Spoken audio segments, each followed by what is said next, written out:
the first part because you probably would have been stupid enough to not edit it off the fucking show. No, I would have. There we go. 5, 4, 3, 2. Take 3 Wrestling Podcast coming to you on June 23rd, 2022. I'm your host, Ernest E. Christian, alongside Mikey B. And no Joe right now. He'll be on the show hopefully momentarily. But we're here, of course, with our man, Big Jim. What's up, buddy? Yo. How you guys doing? I can't call it. Mikey? Watching the 2020 Money in the Bank match. I just watched Asuka dive off the elevator shaft and eating some cinnamon sugar Rice Krispies because what else is a fat kid supposed to do at 11 o'clock on a Thursday? I actually just watched that Money in the Bank about last week with Eli. I did the same thing, dude. That match still fucking holds up. In hindsight, not a bad. I mean, obviously, pandemic and all, but it was actually not a bad, event. The match itself was awesome. Yeah. Any of you at home that think that Otis shouldn't have won, you're wrong because they got that part right. But they also got right the fact that he didn't cash in. Right. Yeah. The aftermath failed. No, don't get me wrong. I love the fact that we got Miz. We got world champion Miz, but we could have gotten there elsewhere. Otis should have had to cash in and a successful cash in. And then you have Miz, fucking get a match with him and beat him. Like Otis only needed the title for 5 seconds anyway. Yeah. So funsies. No big deal. So anyway, big show today. We're going to have, we got pay-per-view coming up, Forbidden Door. Next 2 weeks, actually. Next 2 shows going to have, So is this actually a pay-per-view? This is not a premium live event? This is a pay-per-view, yeah. Okay. Yeah. Ask him for a friend. Yeah, no, WWE owns that shit. Lock, stock, and barrel. So you have that going on, of course. But before we get started on the show, a little bit of announcement here. So, Mikey, if you once you're done chugging away on milk and fucking cinnamon toast crunch there. I need my. It's not cinnamon toast crunch. It's cinnamon sugar. Oh, cinnamon sugar, whatever it is. So, Jim, give me some music here before we get. I need my breaking news music. Oh yeah, let me hit that. They moved around a little bit. There we go.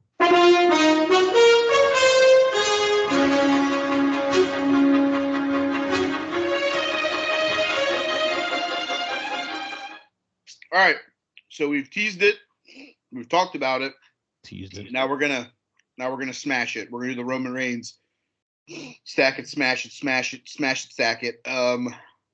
3C take 3.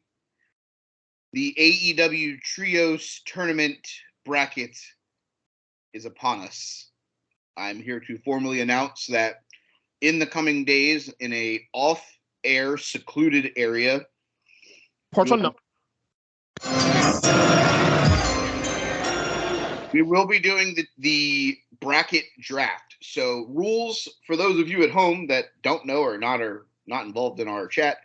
AEW Trios Tournament, we're going to open it up to Impact Wrestling roster members, Ring of Honor, All Elite Wrestling, as well as Ring of Honor, even though they don't necessarily have a roster. I'm going to say anybody that was on that last show, WrestleMania weekend, is probably eligible to be a ROH roster member, even though they released them. We're going to use that roster because as hell as Shane Taylor Productions, who were actually the Ring of Honor Trios champions when it closed and shut down. So we're going to go through the 8 of us. We're going to do a draft. Each person is going to get 4 teams. Just because you drafted that team does not mean they'll be in the bracket that you will eventually be voting on. I'll take the 32 teams. We're going to make the east side of the bracket.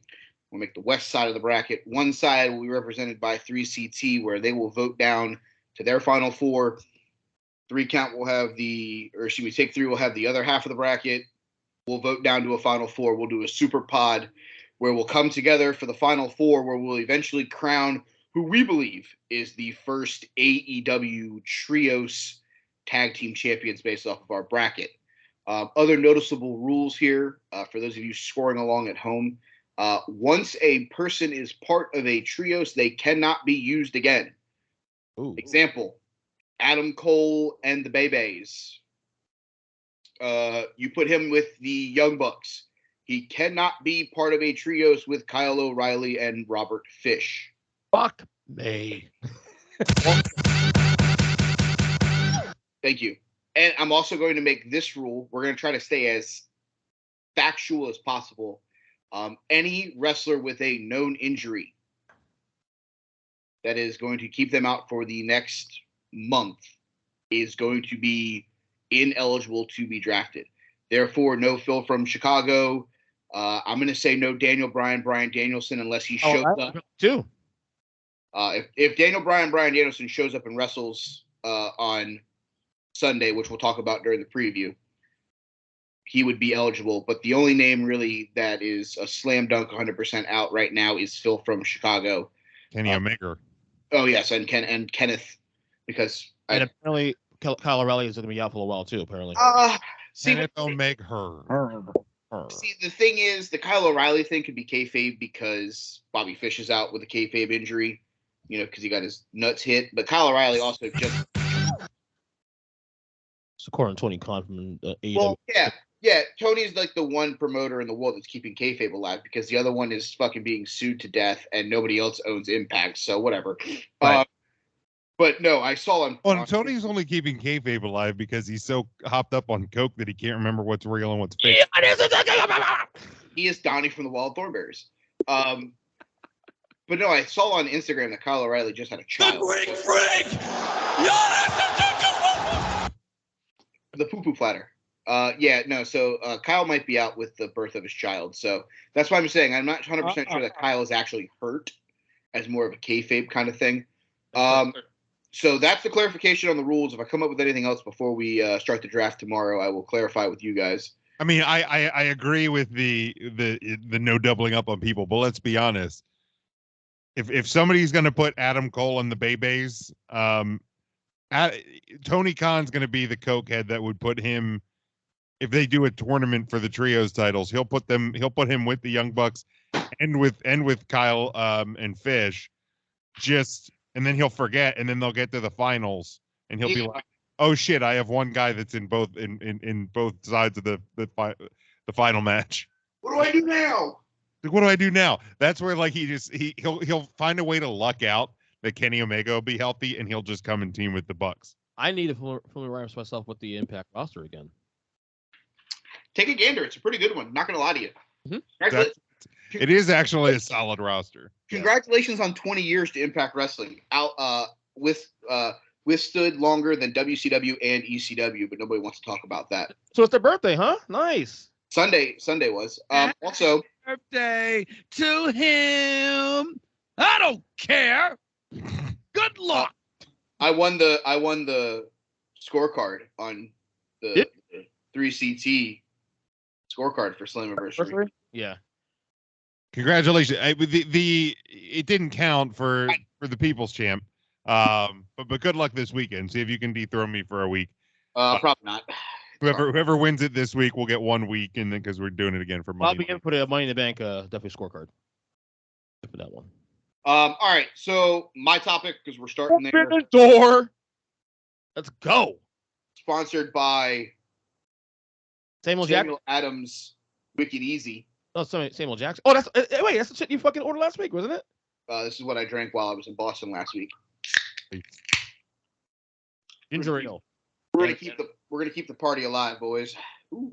Why am I the only one fucking not breaking the rules? Well, whatever. Ginger ale. Wait, there's rules in this podcast? Apparently not. Have you not heard of our other co-host, Joe Lopez? He says some of the fucked up shit. Do I care? No. Oh. Obviously. Hold on. Let me bring the card up because that's the one thing I actually didn't do yet. All right. My topic is going to be the New Japan AEW Forbidden Door preview. And before we get into that, sad news involving this show. Oh, come on. Tomohiro Ishii, who was supposed to fight for the All-Atlantic title, out due to injury. Cliff Connors is stepping in, or excuse me, Clark Connors, not Cliff Connors. Wow. He steps in to take the place of Ishii. I know Joe Lopez will be upset. That's why I said this before he got on the air, because I didn't want to break his heart anymore.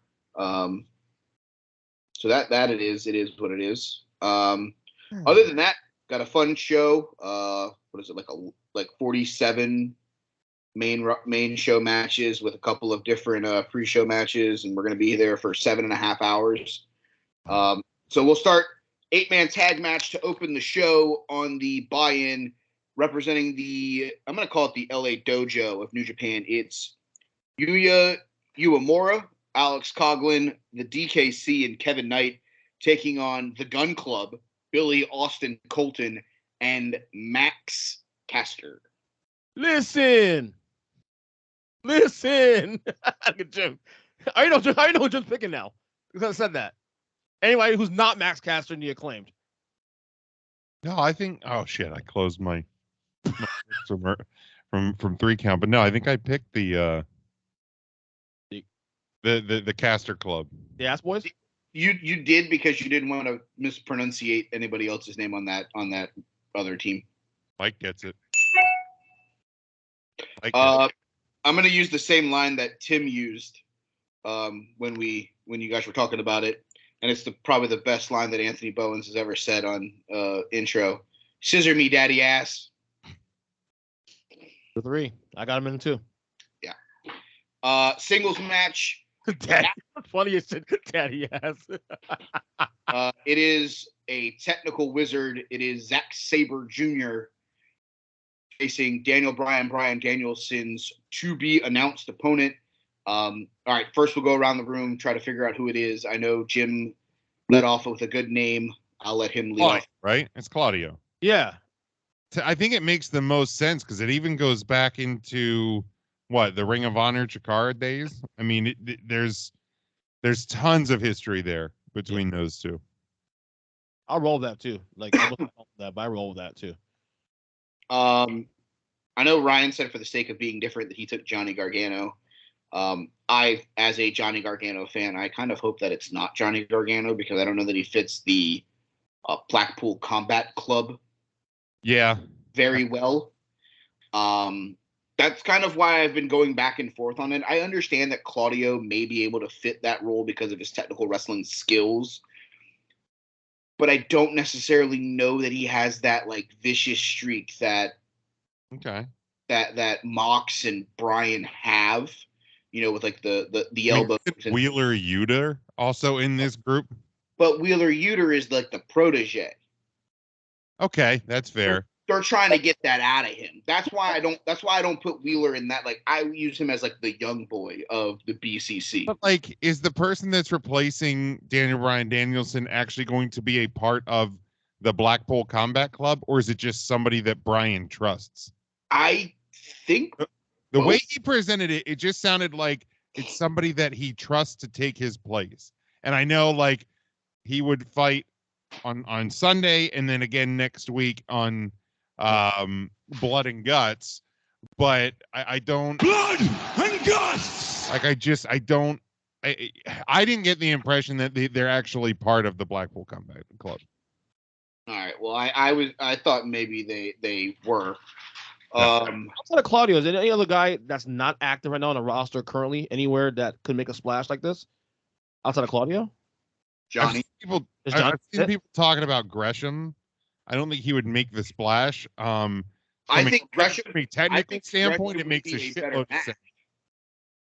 Oh, it would be a fantastic match. I think Gresham would be the better match. I don't know that necessarily Gresham makes the splash. And does he also fit for Blood and Guts though too? If this is a replacement for Bryan in the match itself, then they can make it work. Yeah. That or are we over analyzing the situation? Could this be the reason why the Jericho Appreciation Society wins? Can we think ahead to this, that maybe whomever Bryan thinks he trusts is the reason and turns on the BCC and costs them and Santana and Ortiz and Kingston the match? Certainly could. Because here's the thing. Claudio and Kingston were really good feud in Chikara for a while.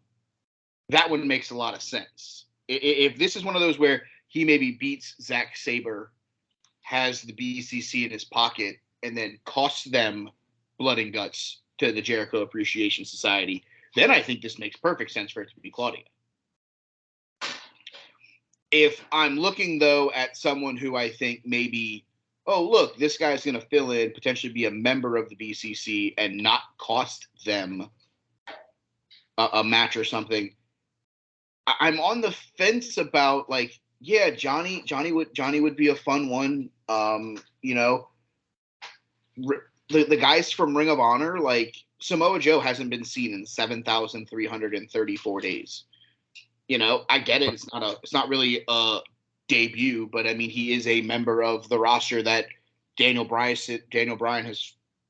Danielson has shared the ring with. Both have been Ring of Honor World Champion. You know, they've had matches against each other for the title. That could be a fun match because I think Joe and Zach would be a fun match. I mean, there's not really the name. Like, when you think about it, there really isn't the name that you're just like, that's the one. Like, there isn't an AJ Styles available to come in tomorrow and be a part of this show. Like, you could say Impact Wrestling champion Josh Alexander could have a good match with Zack Sabre Jr., but I don't think it's him. Like, there are plenty of names that you can fill the blank in with that would have great matches, but I think it just circles back to Claudio or Gresham. Yeah, I think those are really the only two names that make the most sense. So I think either way, Zack Sabre loses to whomever Brian's partner is. Agreed. Yeah. He's taking Brian's spot in Blood and Guts. He needs a win going into that match to make it make sense. Claudio. Fuck it. I miss Claudio. Bring him in. Let's go. Yeah, I just hope whether it's here, I know there's been rumors that he could be WWE bound, part of the Max Dupree group. I just want to see that guy back wrestling. So wherever it needs to fucking happen, make it happen. I think it happens here, and I think Claudio would get the win if he shows up here, or he should anyway. New Japan staple, the 8-man tag match. They have about 7,000 of these per show. We're not stopping here. It is the team of Bullet Club of El Phantasmo and Hukuleo with the Young Bucks, Matt and Nick Jackson. They're taking on the team of Dudes with Attitudes of Sting and his illegitimate stepson Darby Allin and Los Incredibles de Japons, Shingo Takagi and Hiromu Takahashi. Give me the Butt Club. The Butt Club. The Buck Club. Sorry, the two words kind of blended together. You got it right the first time. I went full Joe on that one. I was going to say, was Joe not here? Thanks, dude. You got it right the first time. Between the Ass Boys, Scissoring, and the Butt Club, Joe is missing out on this one. We are off and running, baby. Let's go. Jeez. Man. You know, I'm going to go with Dude's Attitudes here. Yeah, I'm going to go with the illegitimate stepson, the senior citizen, and the two guys from LIJ that are actually really good. Can we also say before we move on, fuck the fact that Tetsuya Naito is not on this show? Yeah, there's a lot of glaring omissions, and unfortunately not all of them are injury related. I mean, at least they got Okada on the show. Yeah. That, I mean, if you didn't have him and or Naito on the show, like, that really would have sucked. Is this really a New Japan show? Because I really don't feel like it is. Yeah. AEW Women's Championship match. The only match that does not have a New Japan member of the roster, because they don't have women on that roster, but they do have Stardom. Funny you couldn't bring one of them over. Fucking dumbass. Thunder Rosa defends the title against Toni Storm. I feel like every other AEW pay-per-view has had either Sheeter or on it, and this is the one that doesn't, which is strange. I think it will be Tony time. I don't think it should be Tony time, but they have floundered this Thunder Rosa title reign so poorly. Maybe it's actually the best thing for all parties involved that they move the title and regroup that situation. Oh, really? You think it's over, huh? I think it is. It shouldn't be. I think they should be doing better, but I think they moved the title. Interesting. Yeah, I'm with Jim. I Really? think the title, but I think they moved the title because of Thunder's own decision. The sandbagging rumor and being hard to work with. Maybe it's right to move it away from her. She's been in the main event scene of the women's division now for probably northwards of a year. Maybe it's time to, it was the chase. It's the same thing as Adam Page. The chase was more for her than holding the title, where Page's title run at least made sense. Well, didn't I see this week that she's going to be going and working in Japan? Thunder Rosa? Yeah. Probably. She's probably going over to like Stardom or whatever, which is owned by New Japan. Yeah, let me look that up while you guys are talking. Yeah, no, but Tony makes a lot of sense. I think Tony could be a lot of fun. I also think the real issue here, and I'm going to be brutally honest, and I don't care. Tony Khan cares more about the secondary women's title than he does the women's title. Oh, painfully obvious. Oh, yes, painfully obvious. Yeah, absolutely. So this problem isn't a Thunder Rosa problem. It isn't a fucking Tony Storm problem. It isn't a fucking Britt Baker problem. It's a Jade Cargill problem. Oh. I mean, Thunder Rosa will be making her return to Tokyo Joshi Pro next month to face Miyu Yamashita at the Summer Sun Princess 2022 event on July 9th. So okay, so it looks like it might just be a one-off. But the travel time and if you, again, not that they necessarily seem to care that much, but if you potentially, if you have a COVID situation or something, you could see your women's because if she goes over there as champion, you're taking the title with you. If you get stuck there for any length of time, for some reason Thunder Rosa would test positive, a country like that, you're probably going to be strictly quarantined for 2 weeks. You're looking at nearly a month without your women's world title. So I think it also makes sense to move the title here for that reason. You guys are probably correct on all that. The logic is great, but I'm going to go ahead and if I can. Shadow banned on YouTube. Now we're good. We were under 10 seconds. It should be all right. Buddy. It's sampling. I think you're allowed to do that. Right. Okay. All right. Winner take all triple threat tag team match for the IWGP and the Ring of Honor World Tag Team Champions. It's Roppongi Vice of Trent and Rocky Romero taking on the IWGP World Tag Team Champions, the Great Okan and Jeff Cobb of the United Empire, and FTR, the Ring of Honor World Tag Team Champions, Dax Harwood, Cash Wheeler. Someone's walking out with double gold. Who's it going to be? FTR, baby, in company. Yeah, it should be. Absolutely should be FTR. And by the way, I never thought I'd actually be a fan of them as baby faces. I love this. Dude, I'm surprised how much I like the babyface run here. It's ridiculous how good they are. I'm gonna tell you all this right now. It will be FTR that wins. Let's splash that throughout. Dax Harwood, reality check, wrestler of the year conversation. Okay. Yes.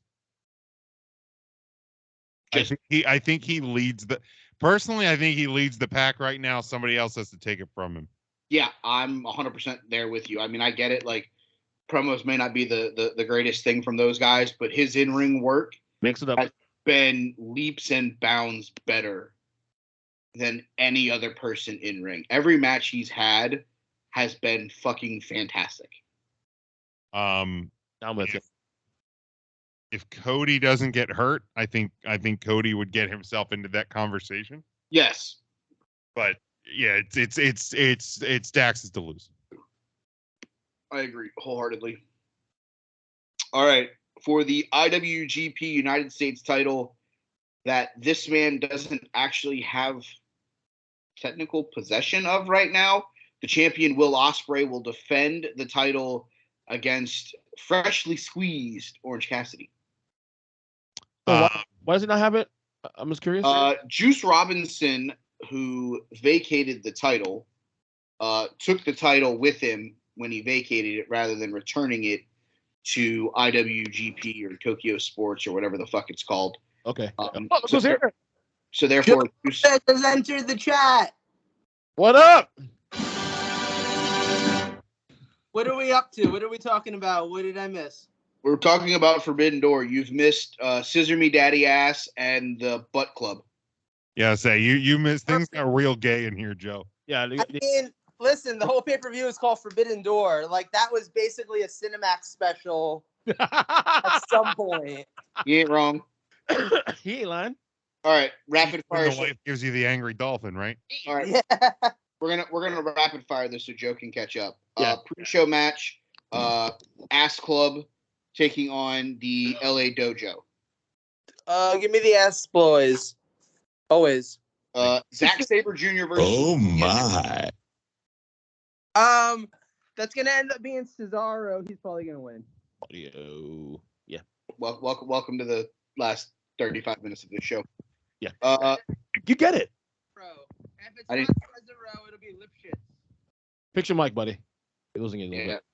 Musical joke. Yeah. Nobody can hear your musical joke. Oh. You hear me now? There you Yeah. go. There you go. That was weird. It wasn't on mute. Yeah. No, I saw that. I was like, what the fuck? Bullet Club, which is El Phantasmo, Hikuleo, and the Bullet Club, or excuse me, the Young Bucks, taking on Darby Allin, his illegitimate stepfather, and Shingo and Hiramu from Los Incredinobles de Japón. Yes. All right. LIJ, obviously. Yeah. AEW Day. Women's title match, Thunder Rosa, Toni Storm. Oh man, you realize that they're marketing this match as Thunder versus Storm, right? Shut up. No, yeah, they I was totally 8 said years it on old and I Busted learned Open that the one. other day.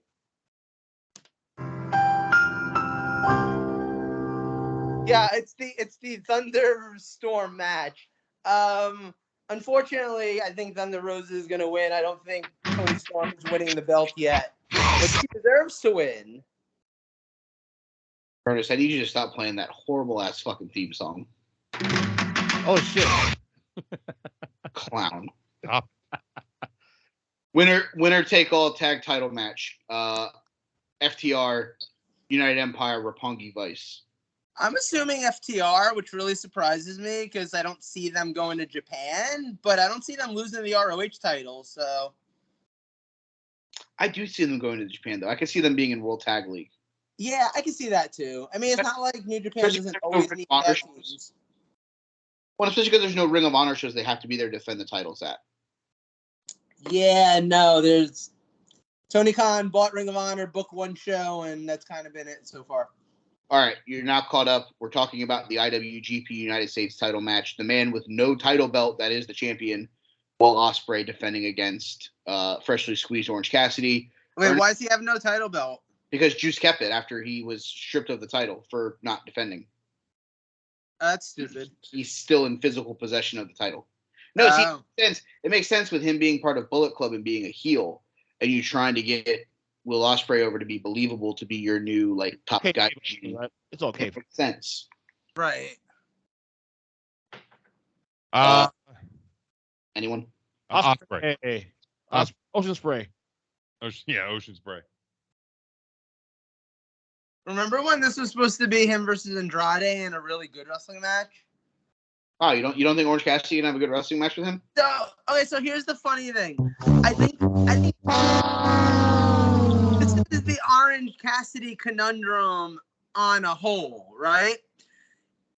You sort of know that he's probably going to have a great match with him because he's had great matches with Pac and he's had great matches with Jericho and all of that. But on paper, it still kind of sounds like, really? This is what you're doing with Will Ospreay?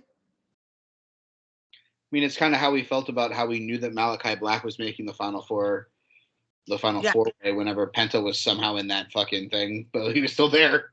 Yes, true. It doesn't make sense ever. Has match of the night vibes though. I won't go that far. I think there's a very strong candidate for match of the night, and we haven't talked about it yet. But this match could be very good. It could steal the show. I'm not gonna lie, it could. Ocean Spray? Yeah. 100% Ocean Spray. Is this like a mixed drink match? Yes. Ocean spray cranberry juice versus freshly squeezed orange. Yep. And a little tequila. Ew. All right. Bird. Well, correct. So. Because you know, 2 multi-man matches, tag matches are not enough. We need a third one, and this one makes absolutely zero fucking sense. Book this. It is Les Sex Gods of Chris Jericho and Sammy Guevara with Take On. Thing sucks. You paired up with the guy that I wouldn't put in the Les Sex God category now. Maybe whenever he was like 22 and had great head of hair. The guy who may literally chop someone's face off at this show, Minoru Suzuki, taking on the forever sex god. But he has like a puzzle shaved into his head. You have to figure out which piece of hair goes into which piece. Yeah, but he can bend you into a pretzel, and that's sexy. Maybe for you there, fucking pretzel boy. And Joe's on the show, just like that. You've never met a girl that you want to bend into a pretzel? I mean, not the first thing that goes through my mind where it's like, you know what, maybe she can put her legs behind her head. No, it's not the first thing that goes through my head. I'm pretty sure, did you watch Raw? Liv Morgan and Alexa Bliss were basically doing like 5 minutes of spots where they tried to turn each other into pretzels. Let's watch Wait, TV. what? Jim, literally, I said that. I'm picking my fucking iPad up. Like, what the fuck? Time out. What? What? I mean, just hold on. Timestamp. Hold on. If I pass out, just keep going. The Yeah, it was the 5-way. There was like a whole point where like Alexa and Liv were the roll-up thing. Down. 5 people? Nice. Yeah, it was the roll-up spot where they rolled around the ring. Yeah. Oh, I thought this was something new. Damn it. Arr. You got me all excited. Calm down, Jim. I have that effect on Yeah. me. Here's a Maurice picture for you again. Come in. Okay, relax. Oh my god. Jeez. Miz always They ruled the internet, dude. Miz and Maurice ruled. Miz always wins, dude. Miz has never lost. I'm sorry. I find them more interesting than fucking Sammy and Tay. Well, yeah. And Tay suck. I'm not saying interesting. I'm not it was hotter. I'm just saying fucking this interesting. No, They are. Tay are like their personalities make them less attractive. Exactly. Yeah. Yeah, Miz and Maurice are cool. They're not like douchey 20-year-olds. Like, I sort of feel like Miz's personality actually makes him more attractive. Like, I think he's an attractive guy anyway, but he definitely goes from like an 8 to like a 10 just on his personality. Oh, that's really gay. Yeah, you'd know. Fuck you. I mean, Joe is gay. Like he can say these things. He's literally gay. Like yeah. Literally. You just There's keep video setting proof up for the literal joke that we think you're gay. You're just not telling us. Oh, you can think all you want. Keep thinking. Buddy, I don't need to think it. You just If keep. ever came out, Lauren would literally murder him. Oh, damn. All right. Team Lay Annoying and the baddest motherfucker in the world, Minoru Suzuki versus Eddie Kingston, Wheeler Yuta, and Shota Umino. I don't know. Yeah, I think that Jericho's team is winning this one. I don't see Minoru Suzuki taking a loss here. Oh, But then on Wednesday, I think that Team William Regal's greatest hits gets to win Blood and Guts. Yeah, I could see that. Yeah, I have I have the Grand Wizards winning this one. Unfortunately, A little bit of the bubbly. that's what I got. I'll take Minoru Suzuki via murder. Yep. That adds up. Murder. Fatal 4-way match for the new AEW All Atlantic Championship. I broke this news before. Joe, you were not on the show. The New Japan representative in this match was supposed to be Tomohiro Ishii. Yeah. Due to a knee injury, he is not competing. He has been replaced by Clark Connors, who was also in their little mini tournament to determine their member of the match. So it is now Clark Connors, Miro, Malachi Black, and Pac. It's Clark, not Cliff. Yes, Clark, not Michael. Clark Connors. Now there is a Cliff Connors actually I'm friends with, so that's why we said that. We both know. friends. No. Cliff Carter fuck off him. Fuck off. No, he's actually stop it. Don't have friends. I got friends in high places. I was gonna. We're really high. This is Miro. Absolutely Miro. I think this one's gonna be what's his face? Pac. I actually think Pac might get this win. This is tough. Ernest? I'm gonna go Malachi Black here, actually. Ooh, Mike, you have to pick Clark Connors. Not Cliff, buddy. You have to pick Cliff Compton. God, no. For the first time in the 3-ish plus year history of this show. Oh, don't fucking do this. I am actually going with Ernest.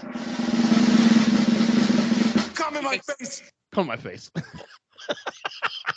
Because at the end of the day, the house always wins. Yes. Okay. Who had Miro? Was that you, Jim?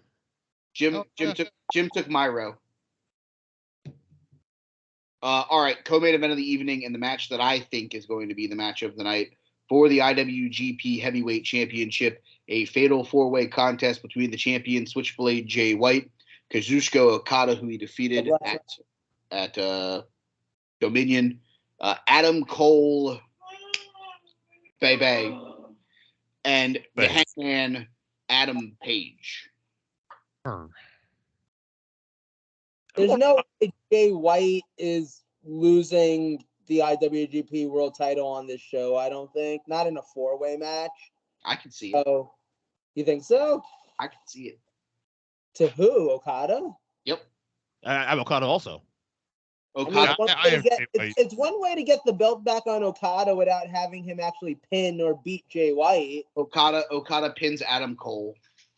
Baby. This is what I know. And Adam will lose his match. Okay? That's all I know. And Adam will lose his match. Yes, Page or Cole will be the one that takes the fall in this match, I believe. Unless Jay White retains, and then he'll pin Tanahashi. I got Okada. For no good reason. It's Okada. I have Jay White retaining. Why? Yeah, I'm still going to go with Jay White, but I could totally see Okada winning the way you were just saying. Okay. Yeah, that would make sense. if they're going to move the title, yeah.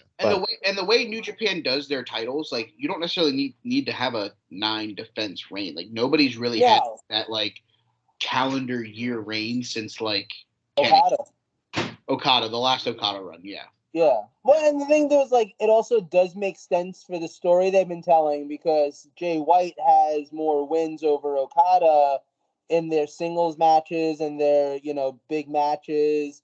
So it fits that story where, like, Okada wins the title back, but, like, he still hasn't beaten Jay White. Yeah. So you get another match out of the two of them. Maybe you have Jay White win it, Well, we're also getting ready to go into G1, so that could be a lot of moving pieces for that as well. And finally, the main event of the evening for the AEW Interim World Championship, because Tony Khan is a fucking moron. It is Jon Moxley versus the ace of New Japan, Hiroshi Tanahashi.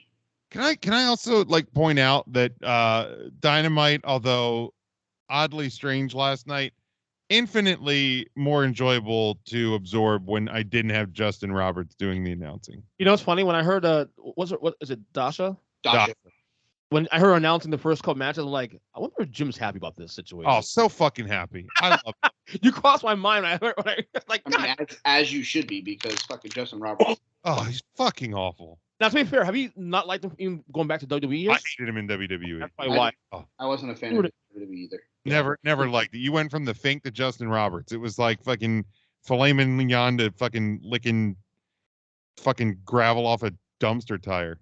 Yeah, best thing he's ever done is choke on Daniel Bryan's dick. I mean, Ty. Jesus Christ. Close enough.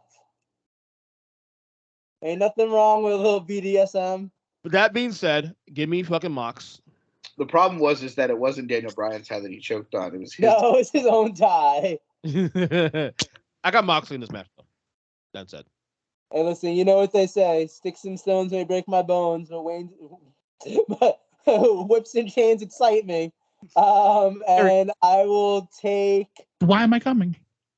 No, it's me. Yeah, I'm gonna take Moxley. I don't see them putting the title on Tanahashi, but I do see CM Punk coming out at the end of the show and like having a stare down with whoever wins because Chicago. Yeah, there's no way his old fucking ass is not limping out in his own Yep. sit. Moxley. Have AJ Lee just wheel him down to the ring. It's fine. Yeah, it's Moxley, I think, without a doubt, for me. Who's watching Roseanne? Oh, you're taking Tanahashi. I see your eyes. With his Jennifer Aniston and Friends haircut. Yep. I'm putting on Royal Rumble 2020. You sure as hell got it right, Joe. I am taking the Ace of New Japan to walk out with the AEW title. Hey, fuck you, Joe. I'm putting on Royal Rumble 2020 for you. We heard you the first time. Just saying it again. We just ignored you because we were annoyed by it because we're talking about a potential great wrestling match and not the shit ass Royal Rumble from 2020. Fucking asshole. Great match with a stupid ass fucking stipulation because the interim fucking title stupid as fuck. It was a great. I agree. Her. But it will be a great match. Oh, I think so. And it's been built up for years. Tanahashi via high fly flow. That would be interesting. Because I personally think that we will inevitably get Phil from Chicago versus Tanahashi, the match that should have been the main event for this show, for the titles at a later date. Plus, Jon Moxley doesn't have to have the distinction of being the first 1.5 time AEW world champion. Do there? The fuck is do that? That's fucked up. Lights out. Lights out, goddammit. It would be intriguing though that they put out an interim title because their world champion wasn't going to be around, and then they put said interim title on a guy who's not going to be around because he's going to be in Japan. I mean, it would be a very Tony Khan thing to do. It would be a very Tony Khan thing to do. But here, let's think about this from a perspective, okay? And I'm gonna try to hard book this so you guys can get where I'm going here, okay? Go ahead. Hiroshi Tanahashi carrying an AEW world title to the ring for 7 matches of G1, winning the group in G1, and then coming back and after losing to whomever, because I don't think he's going to win G1 this year. Let's be real there. He comes back and fights Phil from Chicago in Phil's first match back from injury. You get the match that you wanted, potentially at All Out. And you now use this time, while your champion is gone, to do the thing that WWE has not done, which is develop the second and third titles. This new All-Atlantic Championship that you're debuting. Make that mean something. Make the TNT champion that Wardlow is eventually going to win mean something. It sounds adorable, but it's not going to happen. No, I think that Atlantic Salmon Championship is going to end up being about as important as the WCW Cruiserweight Tag Team titles.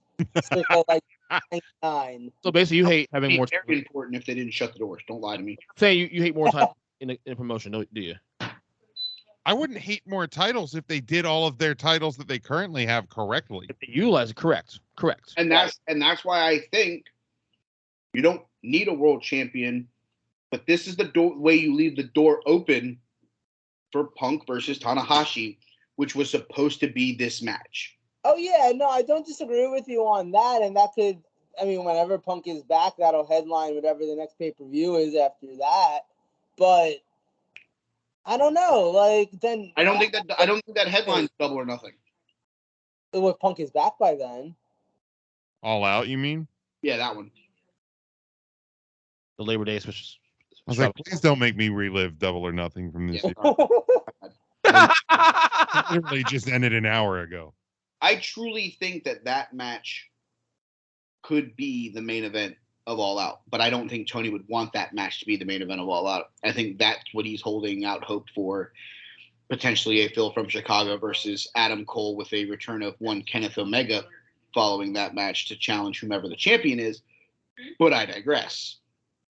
But I think did they really jump Kenny back into the title picture right away, considering they're waiting on Kenny to get back to do the trios titles? Per the prevailing belief. Is that a cracker, Michael? Pop-Tart. Oh, close enough. Cherry? What flavor? Racist. Strawberry. Oh. Nice. My lovely wife gave it to me, so solid, babe. Earl. Good pickup. Yeah, no, I hope it's Tanahashi. I would love for it to be Tanahashi because I don't have to listen to them try to talk about how Jon Moxley's like the first ever two-time champion without actually technically being the two-time champion because of this stupid ass fucking terminology. So to save ourselves a headache and potentially save the entire city of Jacksonville from carnage that includes 7,000 pounds of cocaine being smuggled in through a port that may or may not be underwater via submarine. Dear God, please let it be Hiroshi Tanahashi. Anybody else want to add anything before we go? That's about it for me. Nah, I'm good. Over under 5 hours and 45 minutes. Over. I'm gonna wait. Yeah, counting the kickoff show, pre-show. Yep. Oh, 7 o'clock start time. From 7 to what? Shit. 7 to 1 o'clock. fuck. No, it's over by midnight. No, not by midnight. You might be able to sell me on 12:30.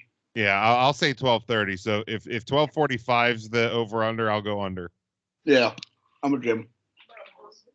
I'm watching SummerSlam 89. Fuck it. Let's give on and fucking Jesse Ventura. I just watched Simon Dean get thrown out of the Royal Rumble with him. Oh, really? Nice. I have the first King of the Ring on. Well, 93. All right. Technically not the first King of the Ring. The first one that actually counts. Correct. All right. That's Forbidden Door. Don't forget to shut it on the way out, motherfuckers.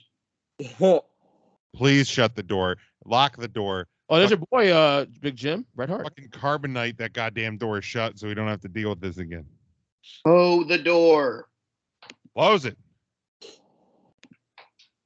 We could just get AAA to like be involved in more stuff. Yeah, really. All right, next topic. I think it's Joe's topic. Sure. Fire away, buddy. Brock Lesnar's back. Yay! They're running it back. Roman versus Brock. 37. Get that $5 suit off and let's go, brother. You ain't lying. So I guess my topic is just He ain't lying. Roman. How do we feel about it? What do we think about it? I'm going to say this. It obviously probably wasn't the original plan for SummerSlam. Oh, without question. I think we I go don't even think it was like, I think this is like option C or D, to be perfectly honest. Because I think there's a real chance that Cody was involved in the mix potentially for SummerSlam. I think there's a real chance that Orton was involved in the mix for SummerSlam. I think Orton was the original. I think Orton was the call. Probably. That would make sense. And they were shadowing that for a while. Right. So once Orton's gone, once Cody's gone, you need somebody. Here's Brock Lesnar. He back off the farm and back into our Knee slapper, buddy. Farmers only. Brock. So Drop for B Brock. that's it, guys. How do we feel about Brock Lesnar versus Roman Reigns, which happens about once a year, sometimes twice? We're on it Sign twice me a up. year this year. I know everybody's pissed about it on the internet. I get it, but given the circumstances, I don't hate it. It is what it is. And you know what? Maybe to make up for the fucking disappointment the WrestleMania match was. I mean, WrestleMania match was horrible, but wasn't great.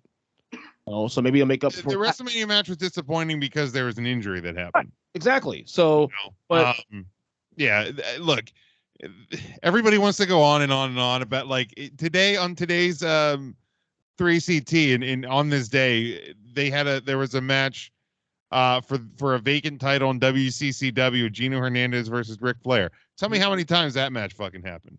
37. Tell me how many times Triple H versus The Rock happened. 937. Like I'm tired of this notion that just because we see a match multiple times, it doesn't mean that it's not compelling. And when was the last time we saw Brock and Roman in a Last Man Standing? I'll wait. Like it. and only that Hasn't happened yet. Okay, So, like, they're bitching about it too, all especially. Okay, fine. You don't want to see this match. What would you do? What would you book right now, based on the circumstances? Because you don't have Cody, you don't have Randy. What would you do? What's better than this? Yeah, I mean, look, there's very few guys that are near the top of the card that you can make it make sense. You can make Seth make sense, but you've done that before. What? 3.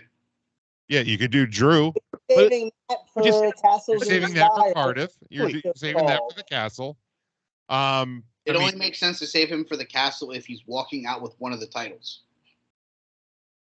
Are we still? Well, I don't know if we still. Is that something we're?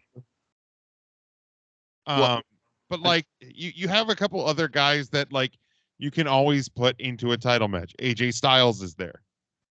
Miz can always like if you have to make it make sense. Miz is a multi-time WWE champion. He can be a main eventer. Sheamus can be a main eventer. Have Judgment Day do something. Yeah. Have him take out the Usos and make it Finn Balor. Honestly, as much as I love and actually am really enjoying the Austin Theory and Bobby Lashley feud, Bobby Lashley could be fighting for the title. Yeah. Bobby. Yeah, it's like, and here's the deal. I'm actually disappointed in myself that I didn't see the Brock Lesnar return happening until his music hit. Them putting the Riddle match on a SmackDown instead of even at Money in the Bank. They looking back on it should have tipped your hand, because now once he comes back to clear out Riddle, yeah, who's left? Nobody, theoretically. Brock can always be that guy. You know, I do want to say, I feel like you brought up an interesting point, Jim, where you were saying, and like not even just to the point of like, oh yeah, how many times did Ric Flair and Gino Hernandez wrestle each other back in the day? But we see on TV every week like Asuka and Becky Lynch having matches. They've probably had a match like once every week to every other week for the last like 2.5 months. Yeah.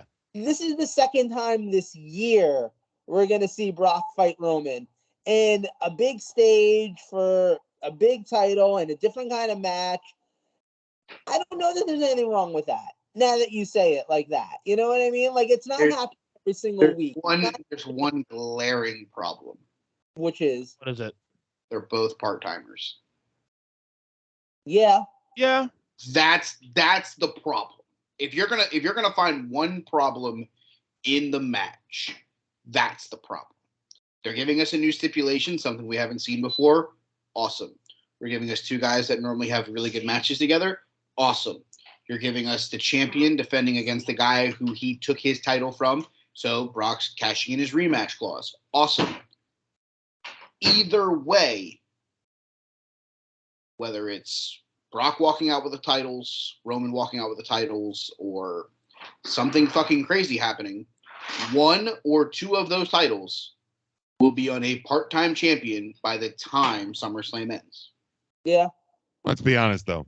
Randy Orton's not dethroning Roman.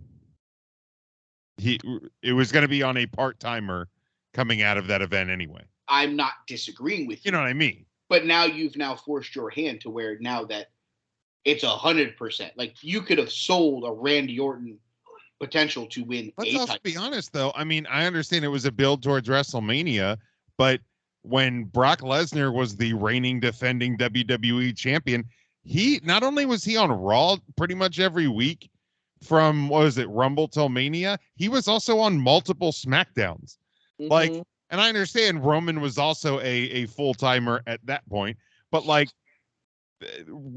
Brock Lesnar, even if you go back to his Money in the Bank win, the last year and a half when you've had Brock Lesnar, he's been more full-time than part-time. Since SummerSlam, been very active. Comparing previous run. I'm not disagreeing. Outside of the suspension he had for like a month, he's been very. But also, let's be honest, he's going to lose at SummerSlam and then probably disappear until at least Royal Rumble. Are we sure? You ran him pretty hard into the ground there, so you probably made a phone call and said, "Hey, I need a favor." And Brock, without question, sure. that phone call was made 2 days before SmackDown on Friday. Yeah, and then that phone call was then, "I'll do this, but afterwards, don't call me until fucking November." Oh, yeah. Absolutely, yeah. Oh no, without question, he's because he was going to be gone until November to begin with. This is just a, one-off. Thanks. Yeah. When's the next? When's the next? Scratch your back, you scratch mine. The next Saudi show's when, October? Yeah. Yes, around that time. Yeah, you'll probably get him for a Saudi show where he'll probably kill someone. I did see, like I said, man, that Saudi bag hits different. I'm telling you, man. I did see an interesting fantasy booking scenario here. Go ahead. On a Facebook group. I don't remember which one, who posted it, whatever. But they had said, and follow me here, and then shit on it. It's fine. Okay. Yeah, you get to SummerSlam. Yeah. You have Brock lose. Mm-hmm. Usos get involved because, of course. Gotta make him look good.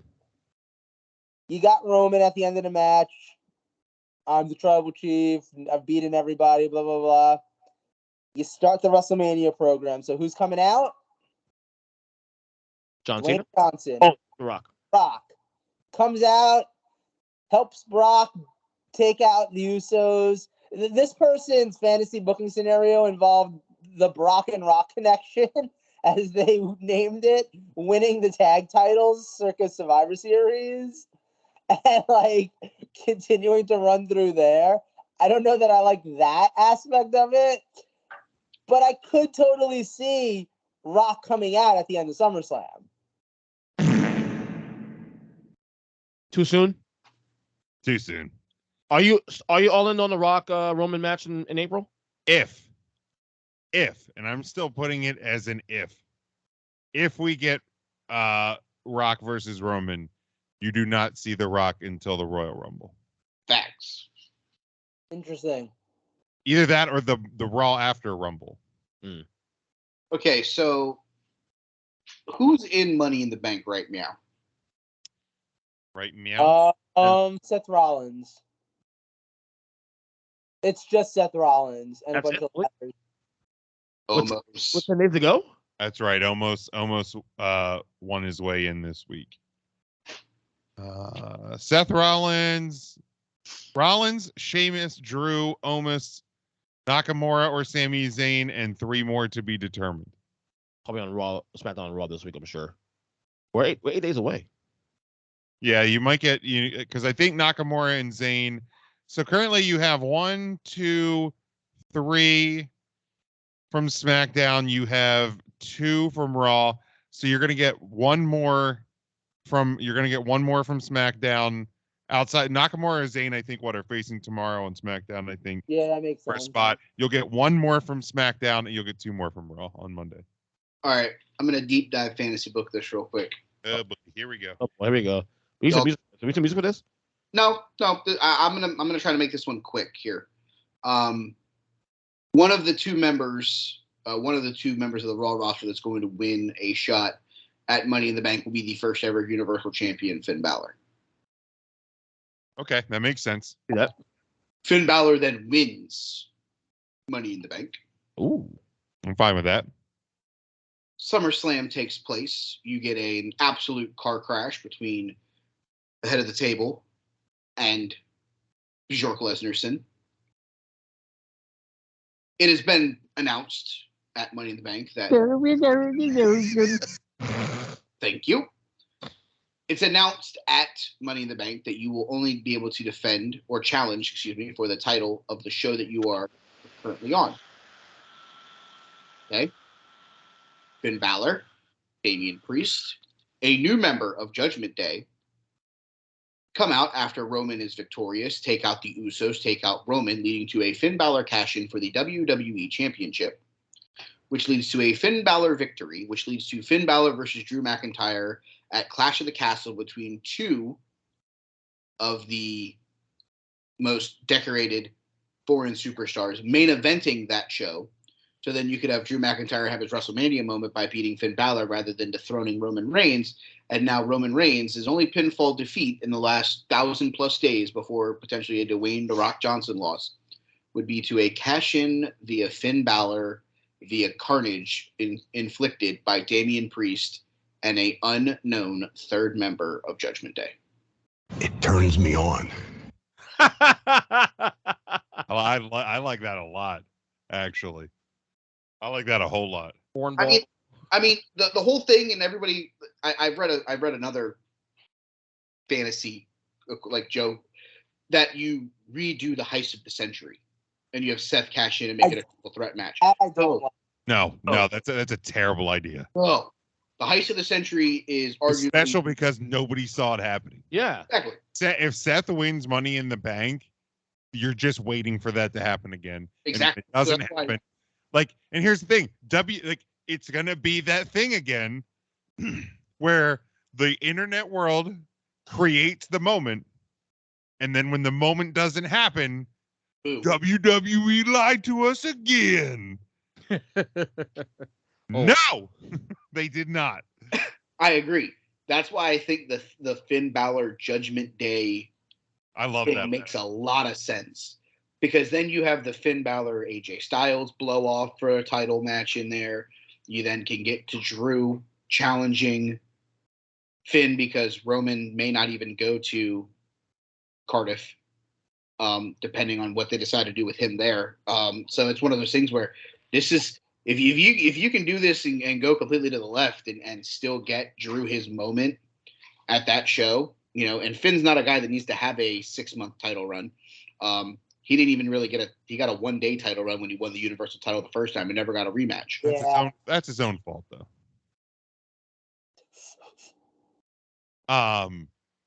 6 and 1, half dozen the other. Both of them are at fault, but I digress. I would be shocked if Roman is not at Cardiff. I would be shocked as well, but I would much rather see him run through somebody. Yeah, like if you can get the WWE title off of him, like you're saying, and then he just runs through somebody to remain Universal Champion. That's a much better scenario. Give him Sami Zayn, because Sami Zayn has been imitating him on house shows and. Well, Sami Zayn is an honorary Uso. Right. And that Sami Zayn has a shot to grab the briefcase to save somebody from cashing in, and he fucks up, and that's how Balor wins the match. Roman is sick and tired of this bullshit. He's sick and tired of it, and he destroys him in fucking a minute and a half. Love it. It gets the job done. You get the Roman music. The intro's longer than the match itself. Acknowledge me. Gone. Done. And you here's the thing. You could start the show with Roman Reigns. Yeah. Because if Drew McIntyre is in the main event, that place will explode. Yeah, 100%. Yeah, without question. Well, next week we'll have a Money in the Bank for a preview. So where I will probably be taking Finn Balor if he's in the match. So just so you guys know, alert. It would be nice to see them do something with Finn, because I feel like Judgment Day has kind of taken a back seat since they turned on Edge, and they weren't really on Raw this week, and now I know Rhea's out for some undisclosed reason. So they need they kind of disclosed that. Oh, what was it? She said brain injury. Brain injury? Yeah, she has a concussion. No, supposedly it was something with her teeth. She went in and got like oral work done. It was like something happened. She broke teeth, but I think when that happened, she also got a concussion. Yeah, because she went in, because there's a picture on Twitter or on Instagram of her literally being like, "Yeah, I went to go have teeth surgery, and I have a teeth injury. Like, stop being dicks, basically." Yeah. I'll see if I can find it real quick. Hold on. Damn. But yeah, no, I feel like they haven't done as much as they should with Judgment Day, so it'd be nice to see that.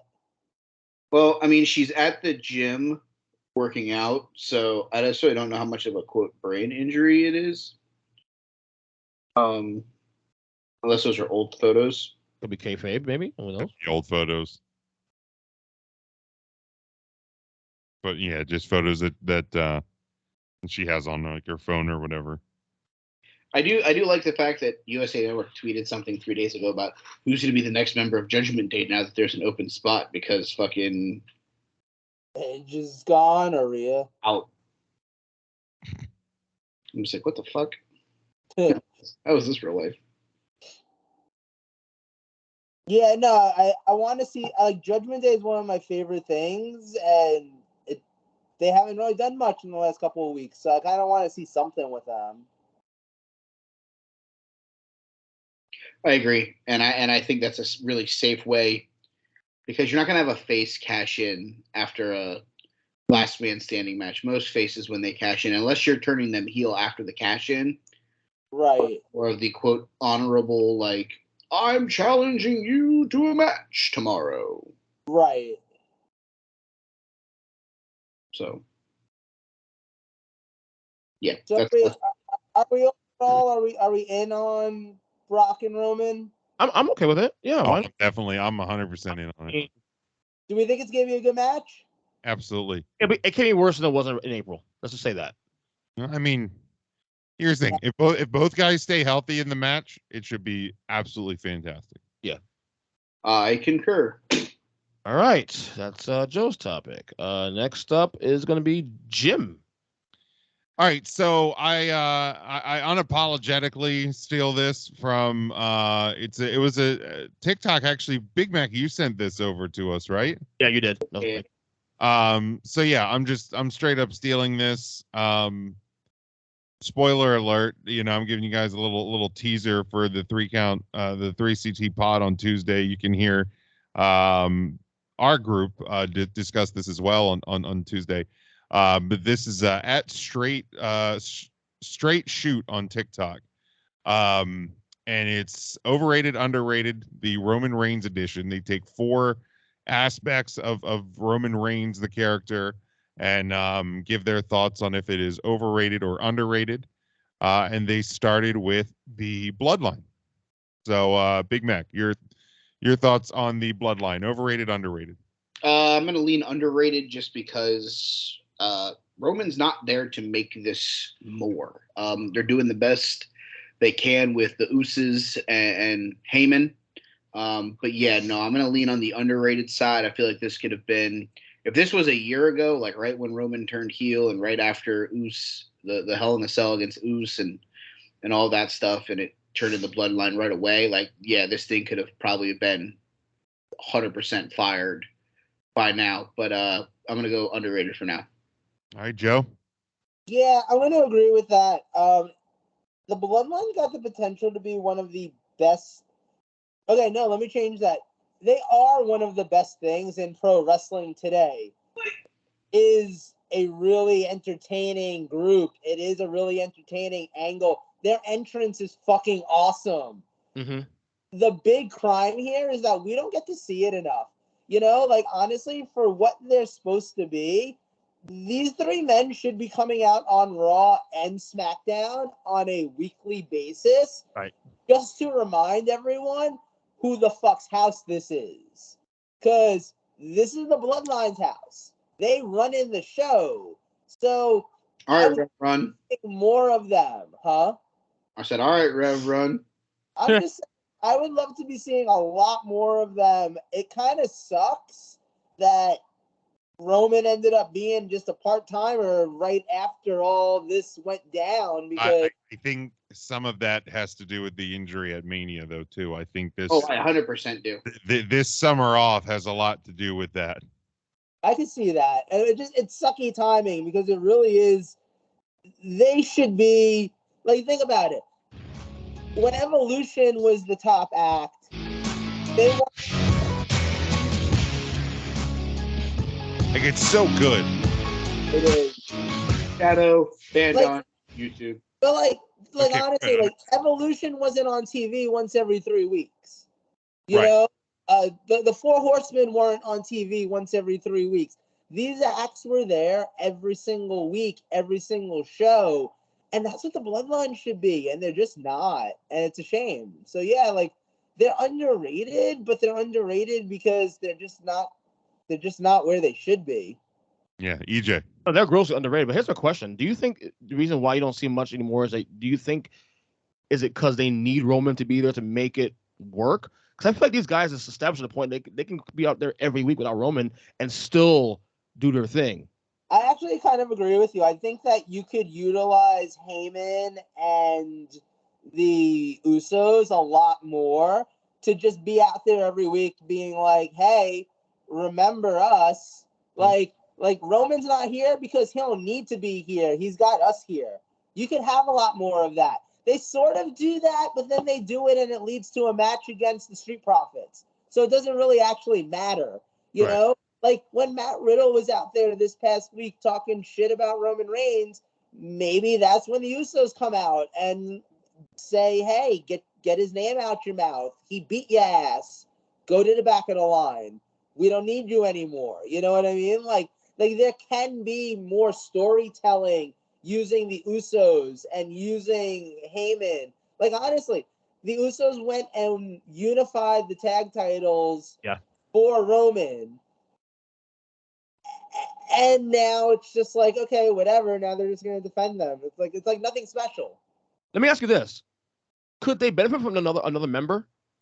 I like it as it's number one. Dude, but if Solo Sikoa was more ready and they brought him up and could utilize him in the Usos as like the muscle on the two shows, with Heyman there, then you have the tag element, you have a singles element. I think they could benefit from something like that, somebody in the family as well. So it's a shame he's just not quite on that level yet. And maybe depending how long this continues to play out, maybe he does get that call up, but I think that they probably could benefit from somebody else. I'll agree with all with what you guys are saying in terms of overrated, underrated with the bloodline. And there's definitely more meat on the bone with the bloodline than we've gotten, which it does seem wild to say when like both main singles titles and both tag titles are now being held by them. But like I just feel like there is definitely more that could be done. Right. Absolutely. All right, then you have Reigns' spear. His spear. I'll go backwards. EJ. Can I just say properly rated? I guess it's not. I don't think it's overrated. I think it's not the best spear in the world. I mean, give me Goldberg, obviously. Give me other ones, but it's rated. I don't think it's underrated. I don't think it's overrated either. So for you, it's like it's where it should be. Yeah, it's fine. It's no problem with it. It's not great, but it's not bad either. So, Joe. I'm gonna change it. I'm gonna go underrated on this one. Really? I think that it's not the greatest spear of all time, right? It's not Edge. It's not a lot of other guys. Fuck you about Goldberg, but it's not Edge. Goldberg's early WCW spear was pretty fucking sick. Let's be real. Had the impact. Not now, obviously, but 98, man. That shit was fucking. But I just think that it's a serviceable move for him. It works really well. It looks good. He gets to do his like ooh-ah thing. I'm fine with it. If anything, I feel like it doesn't get as much love as it might deserve. Mike, Big Mac. Overrated as fuck. Overrated, you said? Overrated as fuck. Dang. It's not his best finishing maneuver. It's not the move that he wins matches with. It's a move that sets up another move that he gets a running head start with. It's sloppy. It's not the best spear on the main roster. It may not even be the best spear out of like Braun Breakers might be better. Breakers might be better. You're right. Who's is the best on the main roster? Edge. Oh, Edge by far. Yeah, absolutely. Yeah. Not even close. It's Edge, and then it's everybody else. Hell, I get it. Like Charlotte Flair is a fucking train wreck. Her spear at times is somewhat better than Roman's. In tribute to Big Jim, because on our last podcast we did on Tuesday, I like top 5. We like Mount Rushmore. So Mount Rushmore, Jim. Mount Rushmore spears. Go. Oh, Edge. Like are we talking all time? Yeah, of course. Edge, Goldberg, Rhino, even though his was called the Gore. Trying to think who else used a spear. Motherfucker Monty Brown belongs on this list. His was more of like a shoulder tackle. It was a pounce. It wasn't really a spear. I guess that's true. Okay. Man, who else used spears? Brittany. Yeah, I'll go Brittany as my 4th. Yeah, there you go. She should always be in a top 4 of spears all time. For Roman Spear, I think it's about where it should be. I mean, it has its purpose. It's not always the best. It's not the finishing move. But it's it's part of the package. Roman, Brock at Mania 38. Overrated, underrated, Mike. Who would have thought that this match was overrated? This match was god awful. It wasn't good. So overrated would mean like that's the funny thing with this one is that like I wouldn't say it's overrated because I don't think anyone has been like, oh my god, this match was amazing. But I'm not gonna call it underrated because it kind of sucked. Like, so I guess by default, I guess I'm gonna say properly rated because everybody who's rated it said the match sucked, and guess what? They were right. Yeah. Joe. Correct on that. Yeah, I'm with Mike. I'm taking a different approach with this one, and I will say overrated because the build to the match was incredible. Now, yes, I understand that there was an injury there that they kind of had to call things in the moment and change things as it went. But when you have a build that is that good and a match that is not, I'm calling the situation overrated. Fair. And finally, the current title reign, EJ. This is tough. I'm gonna still say underrated, honestly, even though it's slowed down a little bit since April because of the injuries. Obviously, it's actually made underrated because look. When was the last like long title reign we've had in this company like this? Probably Punk. We're almost in 2 years now. Yeah, I mean the last one of I mean, he's surpassed Punk. He's surpassed Lesnar's Universal title reign. But those two are obviously significantly different in ways than this one is. The only reign we haven't had one like this, honestly, decades. And maybe it's just because it's me. Maybe I've missed the 17 years since something happened before that. The last time I see a reign this long without it being touched or whatever was Hogan 84 to 88. Honestly, I mean, it was really. I mean, it's been decades since we've had a title reign this long uninterrupted. And what's interesting too is a lot of times when the title reigns are this long, the wrestler will turn in some direction or another. Like Punk turned heel in the middle of that long title reign, and all that. And Roman's just been consistently the top heel. Yeah. During this whole thing. I think it's underrated personally because it's one of the great title reigns of all time, and it doesn't get talked like that at all. And it's a heel run too, in fact. Which kind of changes the game. Right. Mike. Oh no. See, because here's the thing. He is currently the WWE undisputed World Heavyweight Champion. And I don't necessarily know that you can give that a ranking. Okay. He hasn't really been there. Right. The last couple months, right. He's wrestled, 2 matches since being the unified champion, and one of them was a 6-man tag match. Mm-hmm. We're talking about his Universal title run. I'm going to go properly rated because I think it's been exactly what WWE needed. A heel champion, a dominant, a change of pace, something different for a man who had been cheered for forever and a day. I think this was a necessity for Roman Reigns, the individual. So his his Universal title run, I'm going to say properly rated. His undisputed Universal Heavyweight Champion, I'm going to go undecided because he's just not there.